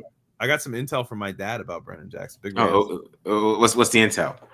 But that is a smart football player. I mean, obviously genetic, of course. You guys know where it comes from, of course. But he told me, like, because I remember when they drafted him, he was like, "Oh, yeah, Washington State." My dad, one of his close friends, is a big Washington State fan. Okay, big Washington State fan. So he was always, "Oh, we drafted a guy from Washington State. Cool." He just couldn't see the field because the Rams had Jared Verse, the good Byron Young. Although Byron Young was playing for Philly the other night. But the good Byron Young, that very tough, very loaded group. He's good. He's like every time he played, he was good. And just couldn't see the field. I think it was a good waiver wire pickup, and he's already basically just a second string at this point on that depth chart. And they have him listed as outside linebacker. I still think he's an edge. I think he's going to play edge. Yeah. And they want to rotate a lot, and we'll see if he's active for the first game. But he's actually not bad. And he had a really nice preseason for the Rams. He played a lot because that's what you do when you're probably going to cut a guy.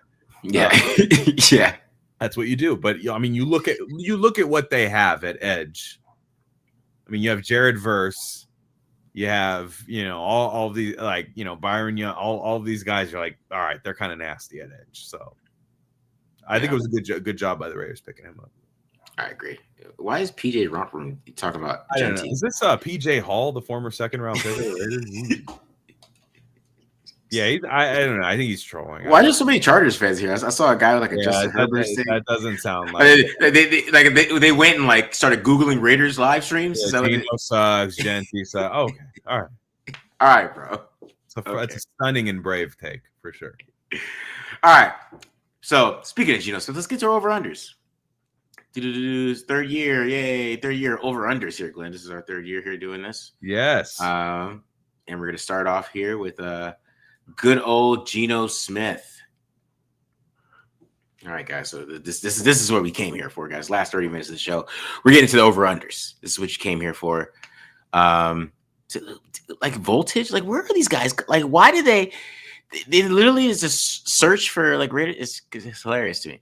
All right. And it's the embarrassment of running a good show, I guess. It's just the embarrassment of riches. I mean, it is what it is, man. Like you won a game and you want to come to a Raiders stream. I don't know what to say. Like, it's not something I would do. I don't way to go look for a Charter stream. I'd go the 304 route personally. Exactly. I would go personally, just go get me a 304 right out, right outside. I hit up 27th Ave and might not be an option. We'll see. Yeah. All right. So Geno Smith, 229 yards.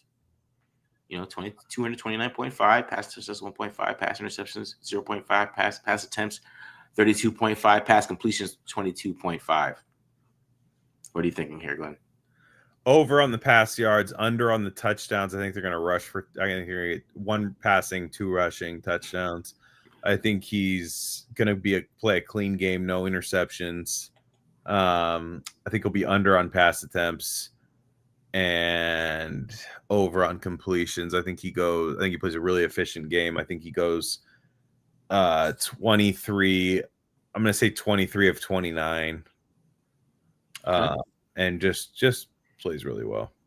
I think he's gonna play really well. It's not gonna light it up or anything, but I think when you watch the tape and watch the game, you're gonna say like, "Whoa, he made all the throws that was needed to make." I think Chip Kelly's gonna cook and get him some really nice open reads. But yeah, I don't think he's gonna pass for that many touchdowns. Okay, all right, yeah. So all right, so I'm gonna be over on pass yards. I'm gonna be over on the pass yards. I'm going to be under on the touchdowns because I think it's going to be 1, but I'm going to be over on the interceptions. I think it's going to be a game where he's like 1 touchdown, 1 interceptions. But exactly what you said, where like the film is a whole lot better than his actual like stat line, right? Like his passer rating might be like 85 and people are complaining, oh, he didn't throw any touchdowns. Yeah. You got pick. But like, I think he gets over on the yards. I think he's under in the touchdowns. I think he throws 1 interception, so like 1 touchdown, 1 interception. But I think he's going to be under the attempts, like you said. Mm-hmm. I think it's going to be like even better, like a 29 of 24 type of thing, or 31 of 24. I think it's going to be something like that. But there's going to be like one mistake that everybody's going to be upset about. But I think the other guys we're going to talk about here, I think they're going to kind of make up for that. But I don't know how many. I'm going to go under on the passing touchdowns on this one. So. Okay, yeah, I think, yeah, because I think Gentry's gonna get. Well, we'll see. I think they're gonna run the ball. I think they're gonna get some like 1st and goal situations where they'll be able to run it in. Which, gosh, that'll be the music to my ears. Yeah. All right. Next up, Ashton Genty. Ooh, those are interesting numbers. Very interesting. 73.5 rush yards, receiving yards 18.5, receptions 2.5, anytime touchdown.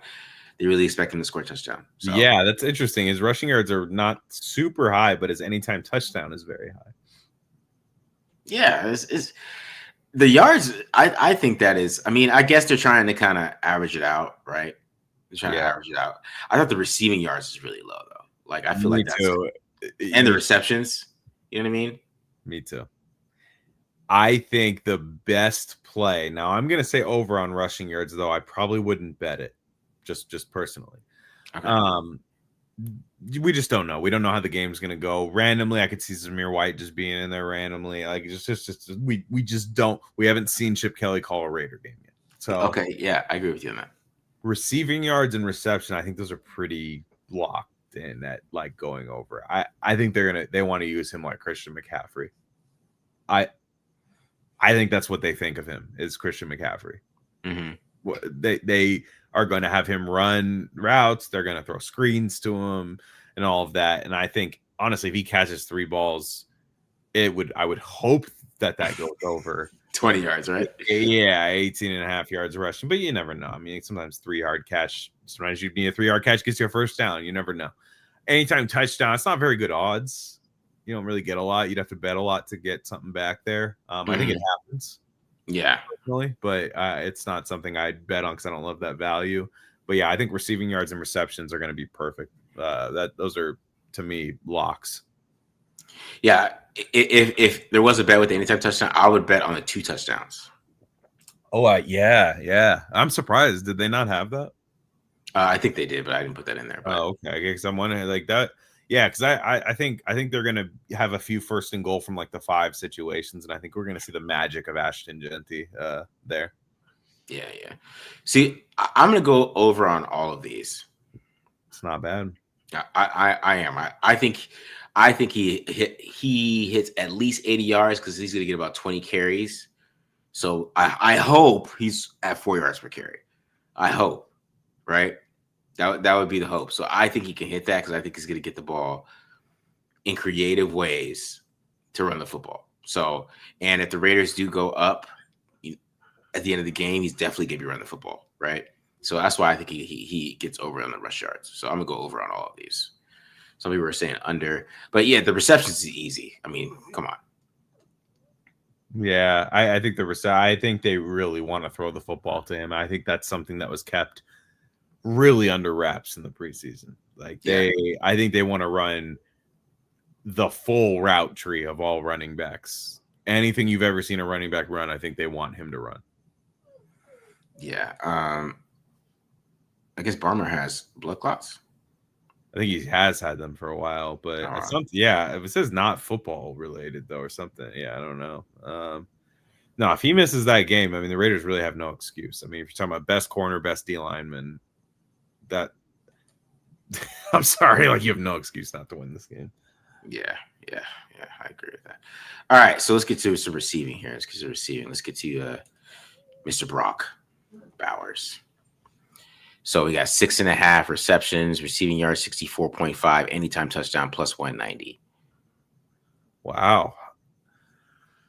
Oh man, his numbers. I remember his numbers last year. They used to be like 3.5 and 4. Man, like it was like for the reception, it was so easy. It was like the easiest bet in the world. You could have bet it every week and it would have been fine.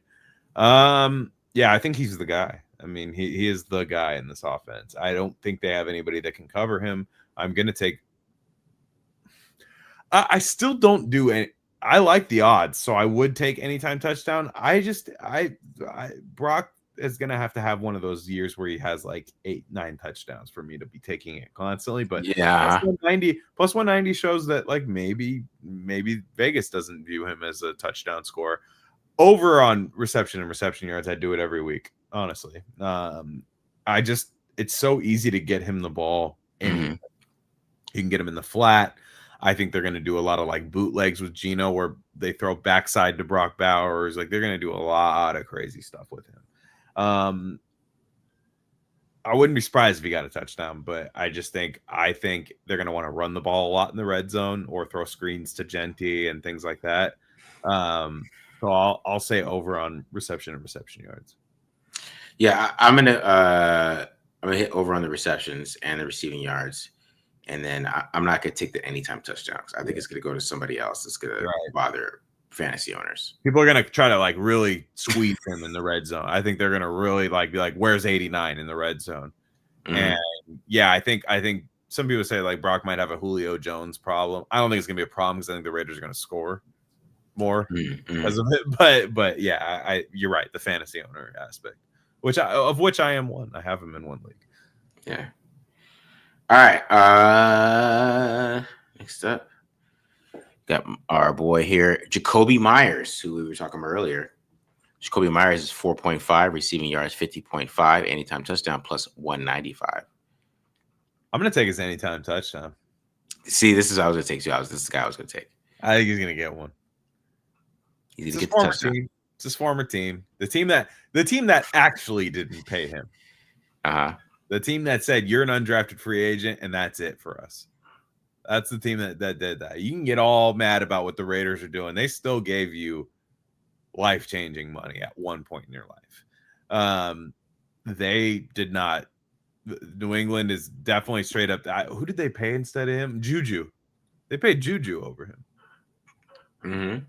So I think he's going to get an anytime touchdown for sure. I think again, if you clamp down on Brock Bowers in the red zone, if you dedicate, when the field shrinks a little bit and you're able to put a safety and a linebacker kind of bracketing him in the red zone, Jakobi Meyers will absolutely be wide open against not Christian Gonzalez. Yeah.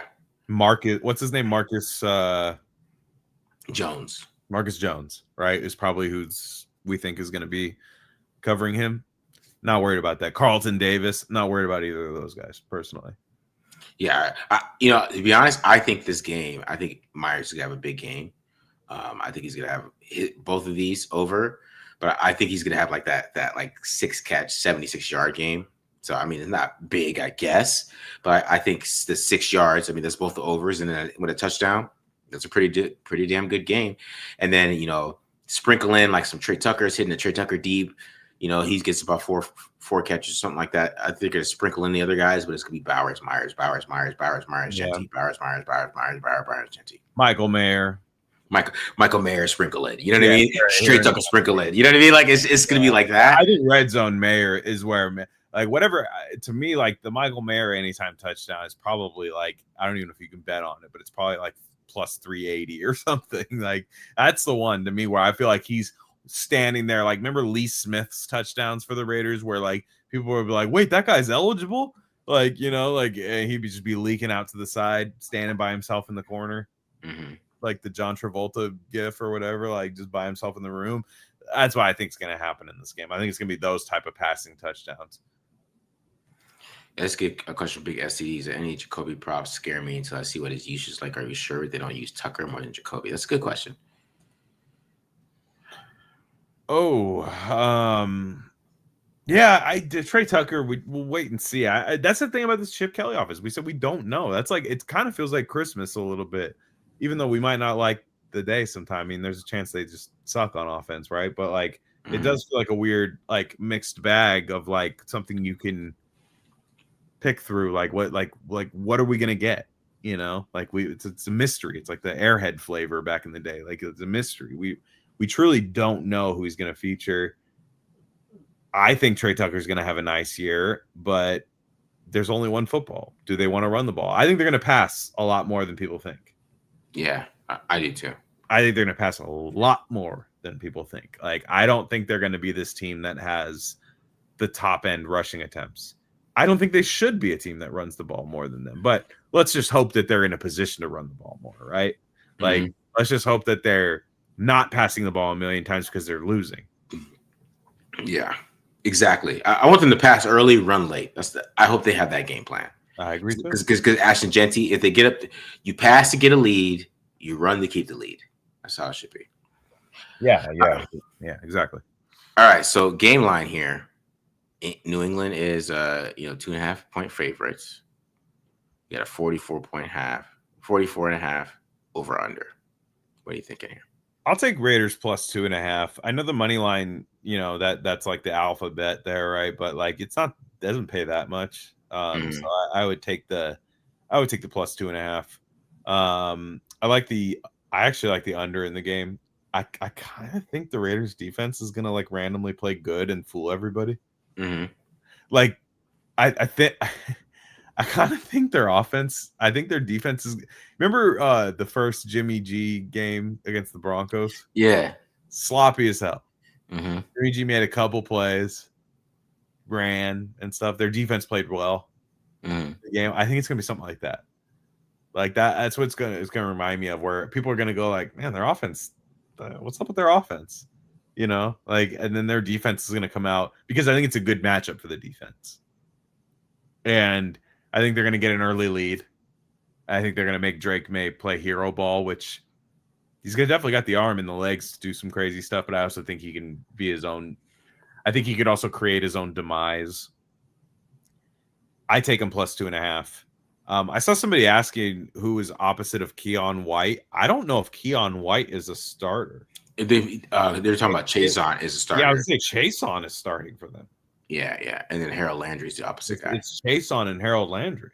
So, hey, I mean, I won't say that's a revenge game. I kind of did like Chason a lot. I was kind of an advocate for keeping him, but neither here nor there. definitely think I definitely think they win this game. I think this is a good first game for the Raiders. I think it's good to even play on the road. Pete Carroll has a crazy record again in East Coast games. Yeah. He just says he has a process in preparing for it. He didn't wish to share what it was. I don't blame him. We'll see. I like the under though. I like to be honest, the thing about the unders, typically in the last few years, weeks 1 through 4, unders are like king. Mm-hmm. Now with this new kickoff rule, I'm gonna wait and see what that looks like, because you get pretty much an extra 5 to 10 yards on every kickoff. You're starting at the 30 almost every drive. So I am wondering what that entails. That's 3 first downs and you're in field goal range, kind of, you know. And so that'll be interesting. But I will take the under in this game. Yeah, I'm taking the Raiders on the +2.5 as well, and I'm taking the under because I think this is going to be.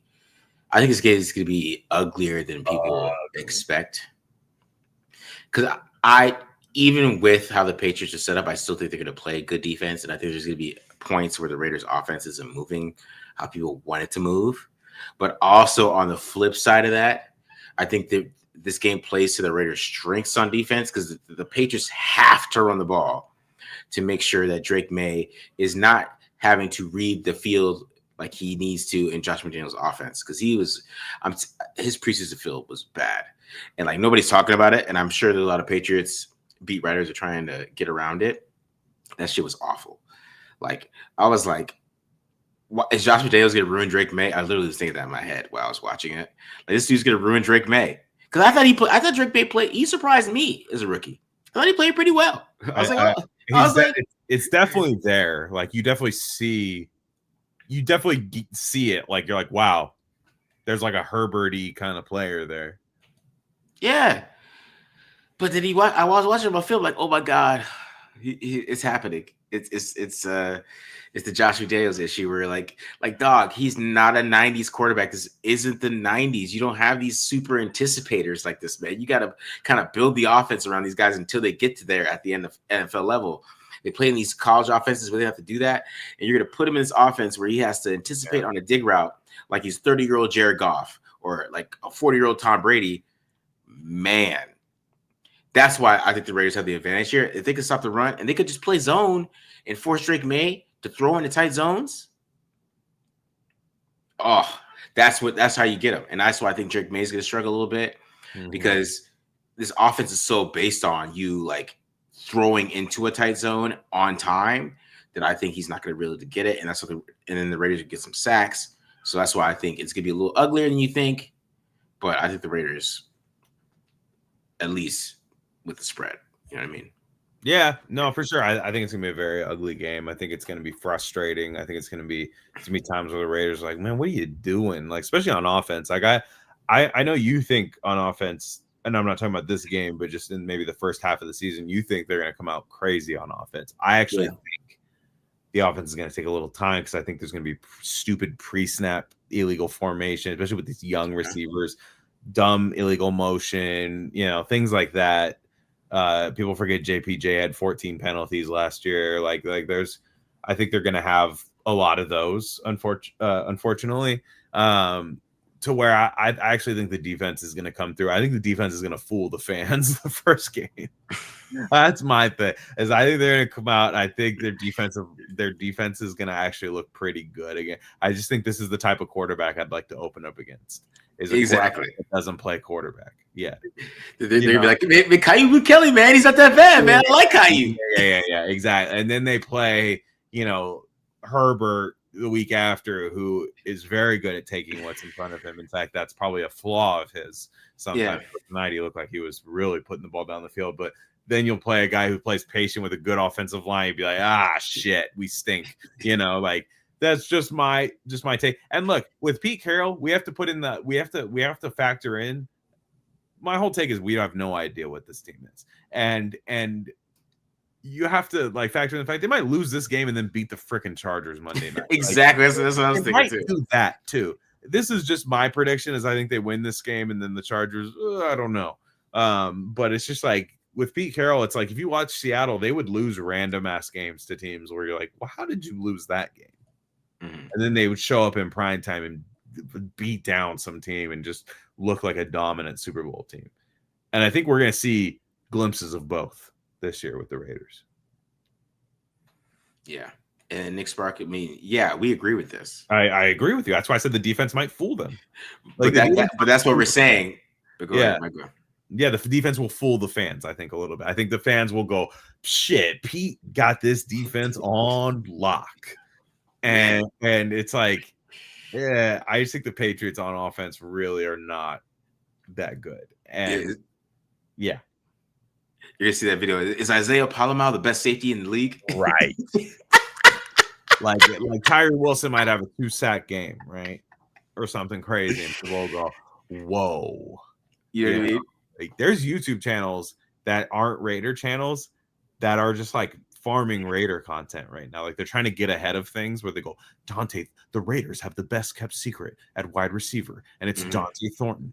Dante Thornton measures similar to Calvin Johnson. Therefore, he's going to be Calvin Johnson. And in a Chip Kelly offense, which creates Calvin Johnsons once a year, they're going to be the best. And I see these videos and I watch them. I mean, obviously, but I'll just be like, what is happening right now? Like the take universe is out of control. None of us know what happens. The only reason we watch the NFL is because we don't know what's going to happen. Everyone that says it's rigged is mad. Everyone that says the NFL is rigged is typically mad that they couldn't predict it, right? Exactly. A lot of times.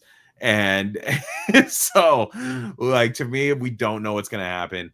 I think this is going to be an ugly game. My final score prediction is Raiders 20, Pats 13. See, I went 21-17 Raiders, so I was thinking of this one. 21-17. Yep, I got Daniel Carlson over field goals. I'll tell you that. Prize picks, I bet you Daniel Carlson will be over 1.5 field goals. Take it. All right, so let's look at some NFL games. Let's look at some NFL games here. Texans versus Rams, Lions versus Packers, Ravens versus Bills, Bucks versus Falcons was probably the only other good game here. Yep. So, what are your thoughts on some of these games? Texans versus Rams. Real fast, I do want to say the Joe Burrow's only won one opener in his life. Take the Browns money line against the Bengals.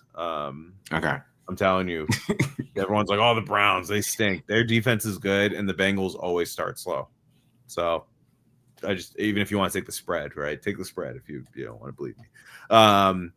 Texans, Rams. I'll go through 4 of these real quick. Texans, Rams. I'm going to take the Rams. I think I'm going to take the Rams and the under in this game. I actually like the under more than anything. I could see this game being like 20-7 Rams. I think the Rams rush is awesome. I think it's one of the best in the NFL. And I think I don't think the Texans are going to be able to do a damn thing against them on offense. I think the Texans defense will keep it low too. I think the Rams will have a few frustrating drives against them to keep that game around 20-7, 21-7. Bucks Falcons shootout. I'll take the over on that one. And then I'll also take the Falcons. Falcons beat the Bucks twice last year. I'm going to take the Falcons this year. The Falcons are down their 2 tackles, but I wouldn't say that the Bucks' strength is at edge per se. So I think they're going to be able to still do what they want to do on offense. Again, Falcons. I'll take the Falcons plus 1.5. Probably the money line there. Lions, Packers. I'm actually going to take the Lions on that one. Everybody's on the Packers right now. I'm going to take the Lions. I would go money line on it, though. I think it's, if you want to be safe, take the plus 2.5, and I'll take the under on that. I think that's also going to be a really ugly game. I don't think either offense is going to be good. I think these division games tend to be more bruiser, black and blue kind of games early in the year. And I think everybody's really sleeping on the Lions a lot, which is kind of odd, right? Because they're a very good team. But I think everybody's really hyping the Packers and really sleeping on the Lions. The Lions were one of the most injured teams in football last year. I think they're going to be a little bit healthier, and especially right now, I think they're going to come out and win that game. Ravens, Bills. I will take I'm going to take the Ravens in that one. And then I'm going to take the over in the game. I think the game's going to be wild. It's literally just a dart throw for me. I have both teams are if you told me you were taking the Bills, I'd be like, fine. I Yeah. don't disagree with you there. And I'll just take the over. So what do you got? I'm gonna go Texans over the Rams. I'm gonna go Texans Wow. over the Rams. I think CJ Stroud has a big year. I'm calling it. I think CJ Stroud has a huge year. I might be wrong about this. Who knows? People are worried about their offensive line, and I get it. I think he has a big year because he gets Nico Collins back healthy. As long as those guys stay healthy, like Collins and TDL is coming back. They added Higgins. They added Noel. I think he's going to have a big year. I'm sticking with that. And I think the Texas defense is really legit. I think Will Anderson is nuts on film. Like it's like I was watching Patrick Mahomes. I started watching Will Anderson. That's probably the first time it's ever happened. I started to stop watching Patrick Mahomes, started watching a defensive end. So Will Anderson's nuts. Stingley, Jalen Petre. I think the Texans win that game. I'm gonna take that one. I like the Lions too in this one, just because I think the Lions own the Packers right now. That has nothing to do with anything else. Yeah. Besides, like, nothing like just talent wise or anything else. Lions own the Packers. I think Dan Campbell owns Matt LaFleur. Everything they do, the scheme they play against them, I think they own that. So I'm gonna take it in the Lions. I would take the money line, and I also on that one I would take the over, just because I think the Packers defense is going to take a little bit of time to add in Michael Parsons and how they want to use him. Yeah. I think it's going to take a little bit of time because he is a player that you have to learn how to use too, Sure. right? And I think Dan Quinn used him in a great way, right? I think Zimmer used him pretty well, but not as good as Dan Quinn. I think I forgot, it's Jeff Hatley, I think, is the Packers defensive coordinator. He's got to learn how to use him, because he's just not your typical defensive end, right? Because he's more a little bit like an off-ball linebacker, pass rusher / thing, and you have to learn how to use him a little bit. Yeah. All right. Bucks versus Falcons. I like Baker Mayfield just to ball out, so Bucks easy on that one. I'm not even gonna get too deep, but I would take the over on this one too, because I think the Bucks are just gonna. I think Baker Mayfield he's so confident right now. I think he's gonna ball out again this year. And then I will go. This one's tough, bro. Ravens versus Bills is tough, because it's just like I'm gonna go Bills because they're home. That's it. Yeah, it's a tough one. I mean, it's a good Sunday night game. But I'm gonna go under on this one, because I think it's gonna be Bills. Bills usually play defense early on in the season, and then by the time they get to week 10, they can't play defense. I think they play defense well in this game, but the Ravens are too, and it's gonna be a little bit like the 21-17, 24-17 type of shit. That's what I think with that one. Oh, yeah. All right, let's get to college and we get out of here, bro. So, because we got too many questions left here. Because somebody's like, "What if we suck? What if we just shit the bed?" I mean, Gio, that could happen. What if we suck? Yeah, what if? Yeah. Yeah, what if? Well, just remember the last 20 years, and then just be like, well, that's what you do. You turn Madden on, you put the game, do something else, pick up another hobby. We're used to it by now. Yeah. All right, so the college is not that exciting. Michigan versus Oklahoma, Iowa for Iowa State, Kansas versus Missouri, Illinois versus Duke. Those are the best 4 games I can find. It's a tough one. Yeah. I am going to take Oklahoma over Michigan here. I'm going to take the points on Oklahoma. Bryce Underwood looked good. They were playing DeVry, right? Like they were playing some fucking technical institute last week. He's a good quarterback. He's obviously a good quarterback. Yeah. Going into Norman is a bit different than what he was playing there. Now, if he looks good there, then my gosh, like we're talking about teams tanking for him at this point in a couple of years. I'm gonna take Oklahoma, and I'm gonna take the under in that. I think Michigan's gonna struggle to score against them, and I think Brett Venables' defense. Look, I know you're not a big John Mateer guy. I really like John Mateer, and I think he could tear apart that Michigan defense. Now, Iowa State, I'm going to take the Hawkeyes. I'm going to take the points plus 3.5 there. I think they got a little, I mean, relatively speaking, of course, I think they have a little bit more of an offense than they have in years past. Iowa State's got a good defense. They absolutely have. They're a well-coached team. Yeah. But I mean, to me, I'll take the underdog in this rivalry almost any time. It just seems like one of those things where it's kind of like when the Raiders play the Chiefs, the Raiders cover a lot. You know, it just happens. Even if one team's better, it's just kind of an equalizer, that rivalry. So I'll take Iowa. I'm gonna go Illinois over Duke here. Illinois is the 11th ranked team in the nation. Brett Bielema plays defense, man. He plays defense. That they just play that real physical, kind of not that fun to watch Big Ten defense that you always see. And I think they're gonna get the job done for sure. I also like the under in that game. Kansas versus Missouri. I am gonna go. Who is favored? You don't have a favorite there. Oh, my bad. Missouri. My bad. Missouri is favored. Okay, I'm gonna take Kansas. I like that quarterback, that Jalen Daniels. He's fun, man. He's fun. So if I see a guy like that could just make crazy plays on a dime, I love when they're getting 6.5 points because it's never over, right? Yeah. So I'm gonna take Kansas in that one for sure, and I'll take the over. I think that game's gonna be a shootout. Yeah. So I was thinking about taking Michigan. You know, I'm gonna take Michigan. I'm gonna take not to win. I'm gonna take the you're gonna take the 5.5. Okay. I'm gonna take the 5.5. I'm not gonna take them to win. I'm gonna take Michigan the 5.5. And but I am gonna take the under on that one. I think it's good. I think Michigan's gonna play some good defense. So they're gonna figure out to do that. But I'm gonna take the 5.5. Iowa State. I'm gonna take Iowa State. Just I think Iowa State is a better team. That's just straight up. Okay. And I think they're a better team, and I think Iowa won't be able to keep up with them. That's what I think. With that one.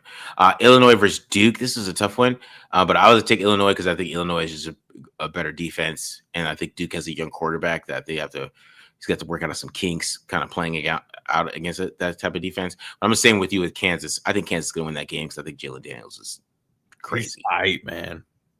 I like him a lot. He is sick. Like I said, guys, don't sleep on UNLV hosting UCLA.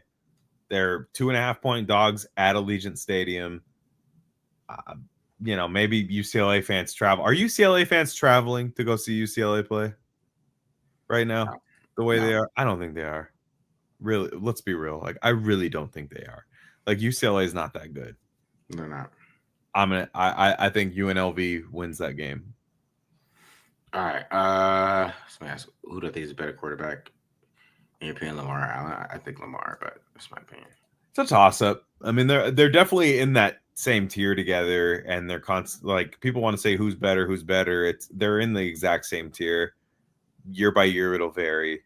I thought the best quarterback game I saw play last year, which he didn't win the game, but was Josh Allen at Rams last year. Yeah. I was like, what the hell? This guy's playing just insane. But hey, Lamar controls the entire game when he plays, like where it's like what the other team does on offense. It seems like he just seems to be this guy that like everyone stops and watches. He can also make the mistakes that you're just like, man, what are you doing? But they're both very fun, and I hope both of them take down Patrick Mahomes and or Justin Herbert and or Bo Nix. Yeah. Any games for the TDL family shirt? Yeah, I mean, it depends. I'll figure it out. I don't know. No, not for me this year. Next year, probably. Yeah. All right, guys. We're at 2 hours, so let's get out of here. So appreciate you guys joining us. We have about 650 tops here. Thank you, man. Good. Man, if the Raiders have a good season, maybe we'll have big streams, you know? Yeah. Good. My gosh. Yeah, for sure, dude. All right, so we appreciate you guys coming in here and joining us. And like I said, hit up pandasubs.com as well, and they also get you a jacket from homage.com. Check out the link in the bio as well. So just if you guys appreciate that, not the bio, but the description that we have here. So go ahead and check that out, guys, and hit the subscribe button. Subscribe. We are out of here. Peace.